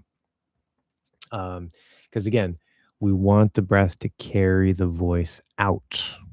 Okay. That has to do with multiple details of how American English speech works. But that's what we want. So that basic level of breath, like we were talking about earlier, you don't want to sound too breathy, but you want to hear, like if you're listening, you can sort of hear it under the voice a little bit, right? You don't want to say he saw it, because then it's just too much, right? I can still linking, but it's just overpowering the voice. So if you don't breathe right, you can't really link right. Let me rephrase that. You can link right, but it's not gonna sound natural, and it's not gonna sound as clear as it should. You can still technically link, but even if they're linked, it might sound a little choppy because of the lack of breath, like compared to what would sound natural. So it's not just like putting the sounds together, it's using the breath to help push them together. And that's not just between words. It's like the H into the E, into the S, into the ah, like even inside of the word, right? But our brain wants to put a barrier here because that's how the written language is. Natives learn how to speak like this. You learn how to speak like this. You do it backwards, right? And so you have to figure out how to reverse engineer and learn the way that natives learn how to do it. Which is what I basically teach you through this course. I'm sure I've asked this question before, but I'm like paranoid low key. It doesn't always work. I don't know how to like say that. Something like that. I don't know whether there's a T. Anyway, it doesn't matter. That is the standard way to write it though. But like if I say it went the same as before, for example, can A in same be reduced to E? It went the same as before. I mean, if you're getting really lazy, maybe, but it's still probably going to sound a little weird. I would say no. I don't know what I told you before, because sometimes I get asked a question and I'm like, yeah, no. And then like later I get asked a question. I'm like, yeah, no, that makes sense. It sort of depends on like how my brain is working, I guess. I don't know. It's hard to describe. My brain, it works very interestingly. But yeah, I'm pretty sure I probably told you the same thing before. Doesn't always work. Maybe because you were, are you referencing what you were asking earlier with like reducing on and at to ut? Or did you ask me this exact question before with this exact sentence? And with the same as before, with the same as before, with the same as before, with the same as before. You can get away with it. With the same as before. Like it's supposed to be stressed, but if you're quick enough and lazy enough, you can get away with it. I wouldn't recommend it. Like that's where we start getting maybe into like kind of broken language, where it's like natives still do it, but it's just so fast and lazy that you don't have to even worry about that as an English learner. very advanced question. Like this is very specific to super advanced learners. Like this IFAT is very, very advanced. Essentially perfect, like this close to perfect. So for you guys out there who like aren't this close to perfect, don't even worry about that question. It's not a good thing to worry about. There are no nasalized vowels, right?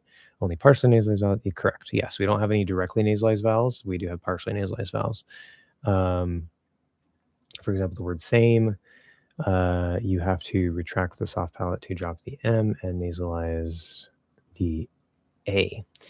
Yeah, so again, these muscles, oops, I don't do that. These muscles in here are going to be kind of involved in that as well. So the soft palate's going to be kind of moving or doing whatever it needs to do, but part of it is, are you contracting or releasing these muscles in here? But yeah, so if I were to do like say, okay, say, we want no nasality in that, or, you know, like I have a little nasality throughout my speech. I'm slightly nasal. That's fine. It's within the realm of normal. You can have a little nasality in your speech, but there should be essentially no more than you would normally have. So basically none. Say, like I don't really feel like, I feel like hardly anything is going through the nose. Like 1% maybe is going through the nose. Say. Okay. But then if I want to, like I don't even have to add the, oh, I do have to add the M if I'm going to say the word same. But if I just pretend like I'm going to say same and I don't actually do the M, you can still hear that nasalization in the A because my brain is like, well, I'm going to go into the M, right? So if I do it without pretending there's an M, I would say. With pretending there's an M, say. Okay. It can actually get quite nasally, but you can't get too nasally. It's not like sing. It's not completely in the nose. Okay. At most, you can get like 50% nasality. That's really pushing it. I would say no more than like 20 to 30% nasality. That's a good sort of like number to go off of. So you just let it open up a little bit. And you notice I have to do that. I don't think it's required, but it is a very common thing to do. It's hard for me not to do it. See, say, same. Yeah, like if nothing else, as I'm getting to the end of the A, I feel like it starts opening up a bit. So it's kind of hard to avoid. And you don't really have to avoid it. You just don't let it be too nasally. Thank you so much for giving the detailed explanations, clearing the confusion up. It's a little bit clearer to me now. Take care and stay warm. Thank you again, Cal, with us. I assume you left. I'm sorry. But yes, no problem. Thank you. That's why I'm here. It's 2:33. We're going on almost 2 hours. I don't really want to do a 3-hour stream today.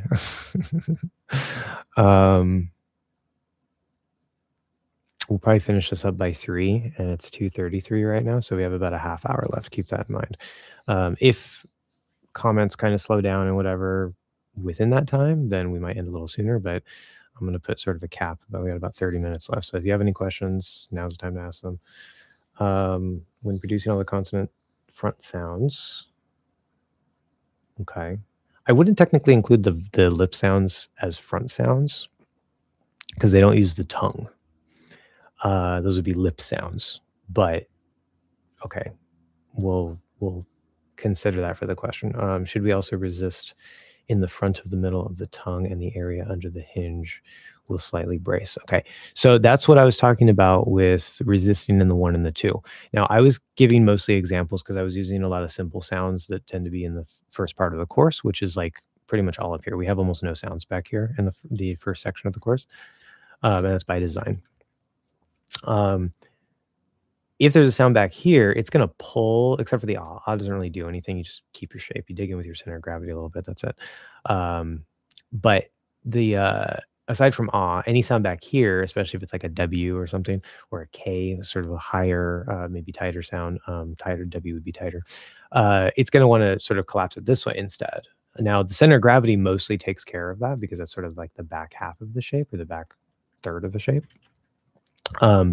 But you also want to make sure like you don't flatten it, because as you go up for like a W or a K, you might want to make your shape kind of do this or something. We can't do that either. So it's going to pull on it in slightly different ways, into slightly different degrees, depending on the exact sound and the way that it's trying to pull on it, right? It's like if your moon is here versus here versus here versus here, and then depending on how tight that position is, because some sounds are tighter than others, it's going to create different resistance demands on different pieces of the posture, right?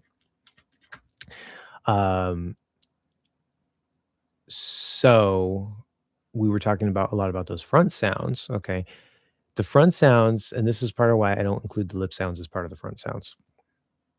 The resistance requirements for posture for lip sounds is minimal. It's very minimal. You want to make sure everything stays there. So if you try to go in for a P and for some reason that wants to destroy your middle shape, you're clearly doing something wrong. You're probably, I would assume, pushing through the root, or you're just getting really lazy with it, or maybe your 3 is tightening up for whatever reason. I don't know, but like you shouldn't really have any problem keeping your 1 and 2 there. If you just go up, E, right? If it's there for the vowel, then it should be there. Like you shouldn't really have to add anything for the lips. The only resistance that I feel I have to add when I do a lip sound is the 5, and it's very little. It's about as much as ah or eh. Those are like the 2 least resistance sounds, just generally speaking. I'd say it's about as ah, about the same as ah. Just a little bit to sort of lock it in. And then in the 11, I can add a little resistance in the root for those sounds, but I don't feel like I have to. So I do recommend that you probably just try to do it, since a lot of the time, most of the root resistance is going to be that way anyway. It's mostly just like most of the back of tongue sounds where you just have to resist down rather than down and back. So it's just a good habit to be in. Like if you're not doing the just like resist down and back for the most part. But I don't feel like I have to. So if you're already in place here and you go up for a P and you don't feel like it's tightening, it's not moving, then you're probably fine. But you will have to add a tiny bit to the 5. So lips are very, very simple in the posture. And it makes sense because we're using the lips. They have their own sort of little postural requirements where we don't want to be like squeezing here. We don't want to be pulling like this, right? That's its own little thing. And it doesn't really affect too much in here. It's interesting to me that it even affects the 5, but I do feel like I have to sort of resist very slightly on the 5. And that's a subtle awareness that took me a while to realize. Anything below this is fine. The 3 is fine. The 6 is fine. 3 is fine. Like I don't feel like I have to do anything with those at all. So, yeah, I would make the lip sound, put the lip sounds into a different group. For the rest of them, it depends on the exact sound. So if you're doing the general idea, which is not, it's a blanket statement. It's like not necessarily completely accurate. There's a little subtlety to it, but generally the higher you go, the more you're going to have to resist. The consonants are on the blade, with the exception of the start of A that's also on the blade. That's sort of around here on the blade. The vowels are on the back half of the front. The Y is sort of in the middle. And so depending on where the sound is placed, front half versus back half, and then depending on how high or low we're doing that, obviously these are going to be very high. Like the TH is probably the lowest one, which will also stretch forward, and that, will make a little bit of a different demand here by itself. But like the T, the S, kind of the SH, it's a little stricter because it kind of pulls back a little bit, but that's sort of in it as well. All those are really going to just try to destroy this. And so, yeah, you give a little bit more here.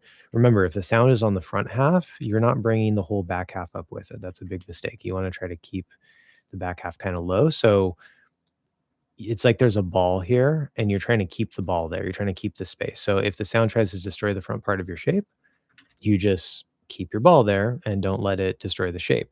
If it's on the front half of the front, then you're actually going to kind of extend that ball to sort of roughly cover that. Now, there's a little wiggle room here among natives. This is one of those things that I strongly recommend you do in order to not run into problems. It helps you avoid problems. but I can easily sort of feel like I can just sort of scoop there, and I'm trying to hold this down a little bit in addition to the front of my 1 and my 2. But if you're doing the vowel sounds, that's on this part of the tongue, and so we don't really wanna do that because 'cause we're lifting this part itself. So this is like the E in here or whatever. And so you just gotta make sure that's actually gonna pull on this area more because it's closer to it, right? It's gonna wanna kinda pull up all of that, and you don't wanna do that. You wanna have it sort of be like that and be resisting. Um, so that's that balancing act that helps give the exact quality. If you're lower, like you're doing an S sound, you don't really need too much resistance in the 1 and the 2. You just don't want it to be flat. I can add a little resistance to it. I don't really have to do much. The is like basically like it's the third most relaxed sound in the language. It's almost directly in front of the roughly speaking. You can kind of lift the tongue a little bit or not. It doesn't really matter. Very light sound. There is resistance in it, but it's mostly like 5 and 11. Not you don't need anything in your 3. You don't need anything here. Maybe a little bit of 1 and 2. It's mostly just back of the tongue, just a little counterbalance in the back. So is super easy. We know is a very tight sound. That's going to pull on things a little bit in its own special way without going into every detail. As far as the 1 and the 2 goes, the 1 and the 2, the of all the sounds in the language, the is probably trying to make sure I'm not making a false statement here. Oh. Yeah, I would say relatively speaking, is probably the sound that needs the single most resistance in the 1 and the 2. Like, it is critical that you add like, your 1 and 2 are going to get tight in the because the wants to flatten it and pull it into itself. It wants to take that shape that's right here, you're gonna open that jaw, you're gonna push into here, and it wants to make this shape just flatten itself out, okay? Can't do it. So you have to dig in a lot, not just in the front, like the whole thing, all the way down into the center of gravity. In fact, you should be not just pushing down, you should be going like this and really dig into the center of gravity. Having the center of gravity down enough is make or break for the sound. If you don't have it, you're not going to do the right sound. You might do more or less the right sound, but you won't have the right quality. It won't sound good. Um, so it's really going to try to break the 1 and the 2. But again, the 5 is super, super important. It's the most important. The 11 actually isn't that important for the surprisingly. I do feel some resistance, but it's the 5. The 5 is the most important part of but of all the sounds that pull on the 1 and the 2, is probably the sound that pulls on it the most. So that's a really low open sound, but again, we know the is a very tight sound. It's sort of a special sound. Now you're asking about the consonants. L is a little bit weird because it also narrows in the front, but we do still keep the shape. We do still try to keep this part down. It's a little harder to do. TH, as I said, it sort of stretches forward. It sort of lifts and stretches forward. You actually don't need too much resistance here because it's kind of like it's just coming up a bit. If you do a TH that's like a dental D all the way up in the regular T or D where it's just flatter, then you're going to be resisting the same as like a regular T or D. So it depends on how you do the TH. But a standard TH doesn't need too much. It's mostly actually going to kind of maybe feel like it's pulling back. Again, the 5 is super important for the TH. Shizha, chija. So those are the ones where the shizha is sort of like pulled back a little. So the blade will actually sort of like pull itself back a little towards where it's under the back of the bump instead of under here. But you still have to keep the posture. So it's just the front that's doing it. You're not doing the whole tongue. And so that's going to give you a really tight shape where instead of sort of like that, you're going to be more sort of like that. Like it's really tight. Like it almost feels like it's just a drop off a cliff there. Cause again, it's still using the blade. It's still on the front half. And so I feel like I'm still trying to keep this down. You can't necessarily keep it down as well as when you do a T because it's sort of pushing back into it. But it almost feels kind of like an E. If I say she, like I have to almost do no adjustment here. Because like it's already sort of pulling this up towards the E, and I just do a little adjustment and let the blade come forward. She. They're pretty close together, relatively. So yeah, the SH is going to be sort of maybe like kind of like the E resistance, kind of like the T resistance. It's like a mix in a way. It's actually probably closer to the E resistance. And the same thing with the ch and the j, because they end in that sh position. Will you slightly brace around the hinge? That depends more on the exact sound. If it's a tight sound like E, you're probably going to get, you don't necessarily have to get too much, but you can get quite a bit of sort of like pushing into or tightening around the hinge. You never want to be too tight, especially because that'll add tightness in other areas that we don't want. And you might just sound tight around the articulation, which we don't want to sound too tight, right? Even our tightest sounds, you can't overdo them. You still want to experiment and find that line, but it's probably going to be a bit more relaxed than how you do your E. For lighter sounds like I don't really feel any change on the hinge. I can feel maybe there's like a little wiggle room that can happen depending on exactly how I do it, but I can go and feel like essentially no difference in the hinge. Like there's definitely no extra tension for sure.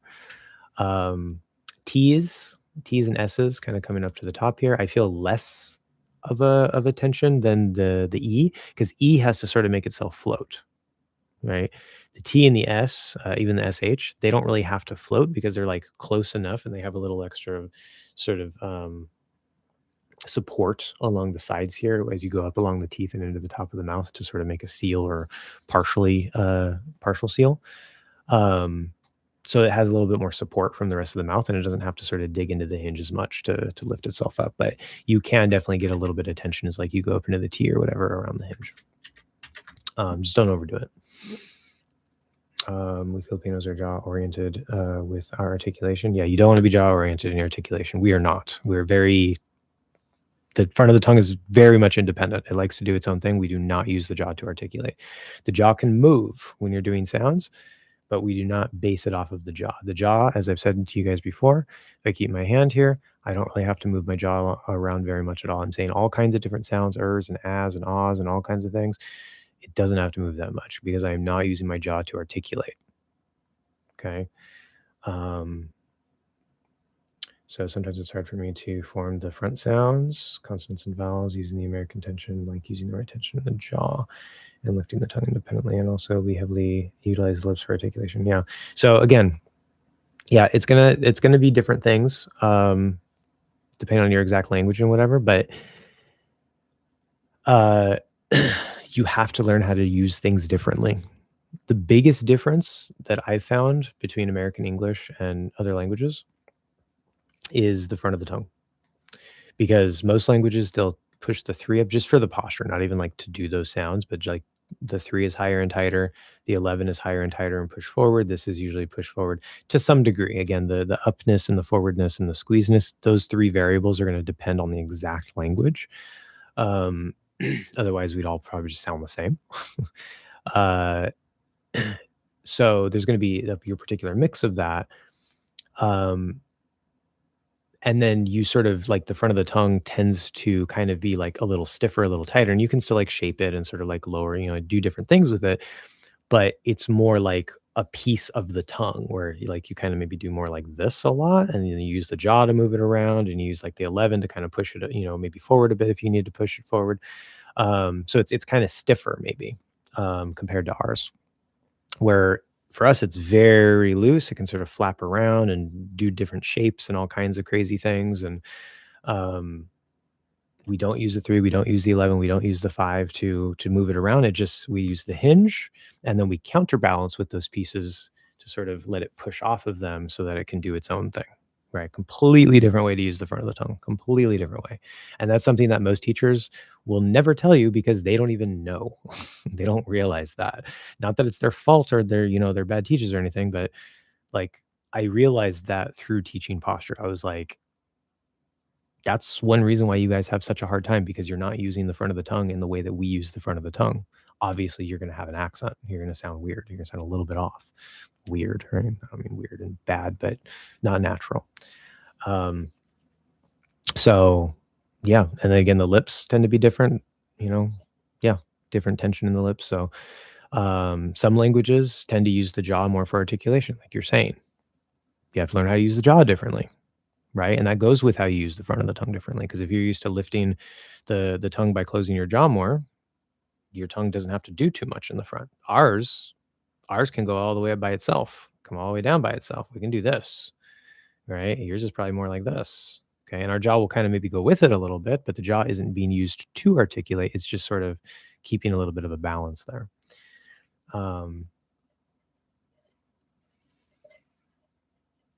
Okay. Anyway, we've got about 10 minutes left. Let's see if I can catch up here. Also, it's interesting in dictionaries, they tell you to pronounce miracle as meh. My friend said I sounds very weird and it's always E. He also says think, drink. He's from the South. He doesn't have a Southern accent though. Also 100% sure you've talked about this before, but I don't remember, I guess, but I is usually like reduced. Okay, so I'll come back to that one. So when it comes to, no, so I actually, when like in the word miracle, so there's miracle and then there's think and drink. I'll talk about both of those. What your friend is demonstrating is actually directly like very good examples of the reasons why I teach you guys the way I teach you guys. And again, if he's from the South and doesn't have a Southern accent, there are people like that. I've met people like that I was surprised. I didn't know that they were from the South because they didn't sound like they're from the South. That does happen, right? It's not like everybody from the South sounds like they're from the South. It's just a lot of people do, right? And there's going to be a range of accents in there. But so it's not like a Southern thing, that's for sure. I've told you guys before, like if you say like miracle, mirror, spirit, right? You can use I or you can use E. And the reason why is because this is actually technically, again, you don't have to color it, but this is supposed to be that sort of R colored sound. And when you look at the dictionary, like standard resources will tell you there's an R colored I, but there's not an R colored E. The reality is that you can do an R colored I or E or anything in between the two, and it does not matter. I've talked about that before in my when I talked about the R colored E, like right. I usually transcribe it as like this, ear, air, right? You could do either of those or between them, and you will sound fine. I could say mirror, so mirror, miracle, spirit. Okay, this one is maybe a bit more standard, but if I say ear, okay, also like the word ear, right? Some people will say ear. Oh, I hurt my ear. To me, that sounds a little bit weird, maybe, but with ear, okay, I can say mirror, I can say miracle, I can say spirit, okay, and they all more or less sound fine to me. Like none of them sound wrong. It's just maybe in some words, one option seems slightly like it might be more common. That's my perspective. Maybe a different native would tell you something different. So when he says ear sounds weird and says it's E, that's why. Because again, it doesn't matter. There is no right answer there. You can do either one or in between. As long as you're in range for either of those sounds and you do an R after it, you're going to be fine. Again, this is why I teach you guys this way. You just gave me a perfect random live example from a random native speaker of what I teach you. Weird. It's like I'm teaching you guys the right thing. He also says think and drink. So do I. Okay. I've talked about this before as well. I'm surprised that you actually aren't like I would think of all people on my channel, you IFAT would be aware of this. Maybe you haven't seen those videos, maybe we forgot about it. I made them a long time ago, but when you have the NG, or sorry, the ING, I'm not going to go into a whole thing here because I don't even have time. I have a whole lesson talking about the ING. But the vowel can be I or E, okay? E, I think, is maybe a little bit more of a general Western American English thing. It's one of those slight variations that don't really matter. Some people will hear it, some people won't. But when people use I instead of E, to me, that sounds a little weird, okay? Is Abdullah still around? I don't know. I haven't seen him. I hope so. Maybe he's lurking. But yeah, like to some people, even if you do the standard correct one that most people teach, that's still going to sound weird to some natives. because some natives use the E instead. It actually doesn't really matter. Like you'll sometimes hear me use I, and mostly you'll hear me use E. Now, why am I saying ing? This is NK. Well, we're using the back N. Remember the G doesn't really matter. You can make it an NK. It's going to be usually a back N. So we can't trust spelling, but if they're in the same syllable, it's going to be the back N, and then you either just add a K or don't add a K. But you could do E or I. So you can say ing, or you can say ing. It does not matter at all. Period. If anybody tells you it does, they're wrong. Okay. Like, I'm not even debating it. They're wrong. Period. Does not matter. Okay. Now, as for the NG part, that gets a little more complicated. We're not going to worry about that right now because that's not the focus of it. There's another detail we can talk about with that. But if you happen to have the K, because it's uses a back end plus a K, so we have words like think. This is getting a little messy. Like think or drink. Okay, let me actually make 2 lines there. Drink. So think, the traditional way that it's taught is going to be like think, right? But you can say think. That's how I usually say it. Nothing wrong with it. It's just one of those sort of subtle little variations among neutral accents that doesn't give you a regional accent. If E is easier for you, or you like the sound of it better, use E. Not a problem. If it is easier for you, or you think it sounds better, that's how you prefer it, then use I. Doesn't matter. If sometimes you hit I and sometimes you hit E, doesn't matter. Okay, same thing here. Now I would put the DR. You could say drink, but again, that's another little variation. You can actually change the D or the T into a J or a Ch before an R consonant. I'm going to do that as well. It's another little variation that does not matter. So you can say drink, or you can say drink. I will most commonly and often use drink. Okay. So your friend is just speaking American English. That's all. Okay. I'm 100% sure you've talked about this before, but I don't remember, I guess. But I is usually like reduced kind of to like at least for the very first sounds. Yeah. So, okay. Fine. No, if you tried to do it in fine, if you did it maybe for like the first half, maybe you could get away with it. That seems kind of, it's weird to me, but you definitely couldn't like reduce I to in fine, because then it would become fun. It becomes a completely different word. So the general rule for that, I don't know what I'm doing. The general rule for that, if it's a stressed I, if it's a stressed syllable, you're probably not going to reduce much, if at all, right? You can still cut the diphthong, which is something I've talked about before. If you don't know what that means, look up my lessons on like A and I and whatever. I think I originally for ow and oi, I said you can't cut the diphthong, and I have since slightly changed my opinion on that. I've realized that it is technically possible. It's just a little harder to do. You have to be a little lazier with it. But cutting the diphthong, you can take off the second half of it, either completely or partially, where you just like halfway to it. And so, but you have to make sure you still start on the same sort of ah sound. It's not ah or ah. So that way you can reduce a stressed one like that by cutting the diphthong. But you can't really make it an like, unless you're speaking really quickly and or lazily. I don't think that would work if it's stressed. If it's an unstressed I, this would be wrong. Sorry. So I'm gonna just put X there. If it's an unstressed I, then very commonly it will reduce. It doesn't have to, but especially in the word I or I'm, and most especially if that's at the start of a word, which has other reasons why that happens. It's not just speech mechanics, but that you can potentially reduce to again, it's a little advanced, not something you have to do. I wouldn't worry too much about it for the average learner, but yes, it is something that natives do. It's not really, but there's something that's yeah, I don't know. Okay, I will check it out. Your videos about devoicing consonants. Thank you for making it. No problem. And I mean, I know the Ian thing. The actual question was about miracle. I genuinely didn't know that. Oh, okay.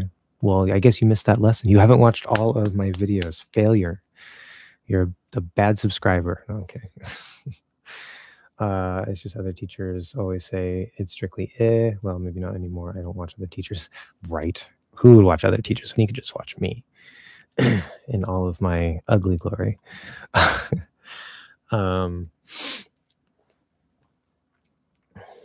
Which, yeah, I don't know if you guys put 2 and 2 together yet, but that like really big beard I had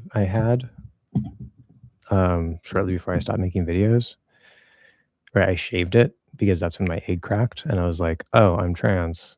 I don't want this on my face anymore. It was a denial beard. It was very much a denial beard. That happens. A lot of trans women get that before they, before they accept themselves. We just grow a big beard, and then we wake up and we're like, oh yeah, no, I'm compensating. This is not what I want. So that's why I had that. But anyway, okay, we're about out of time. I think you guys are respecting the time I set down, so that's great. Good. I got a class in about an hour or so. So I'm gonna eat. Barely had time to eat last time. And then I don't know, just kind of relax a little bit. These live streams drain me. Like I do a 3-hour live stream and I'm just like done for the day. I'm like, I don't even want to do classes anymore. I'm like, I'm so tired. Like it seems like, oh, you're just sitting here talking in front of a camera. No, I'm teaching you guys. I'm like feeling things in my mouth and answering your questions. And it takes a lot of processing power, especially because my brain works in a special way. And in order for me to access my superpower, it does take brain resources. So, all right. Let me close this. I think I can just close this. Yep. All right. Stop sharing. Ignore my messy room. I tried to clean it up a little bit before, but it's messy. See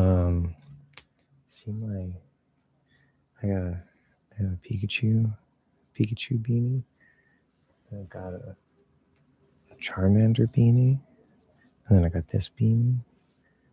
It's so awesome. Anyway, I don't know. I'm rambling. Have a good night.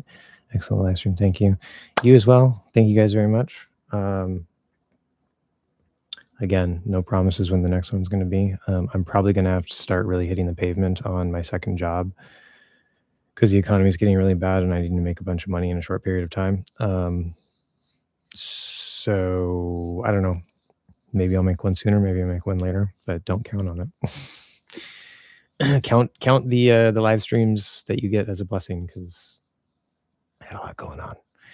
I want to get more Stitch t-shirts. Oh yeah, Stitch is cool. All right. Okay. Bye. Be safe. Take care.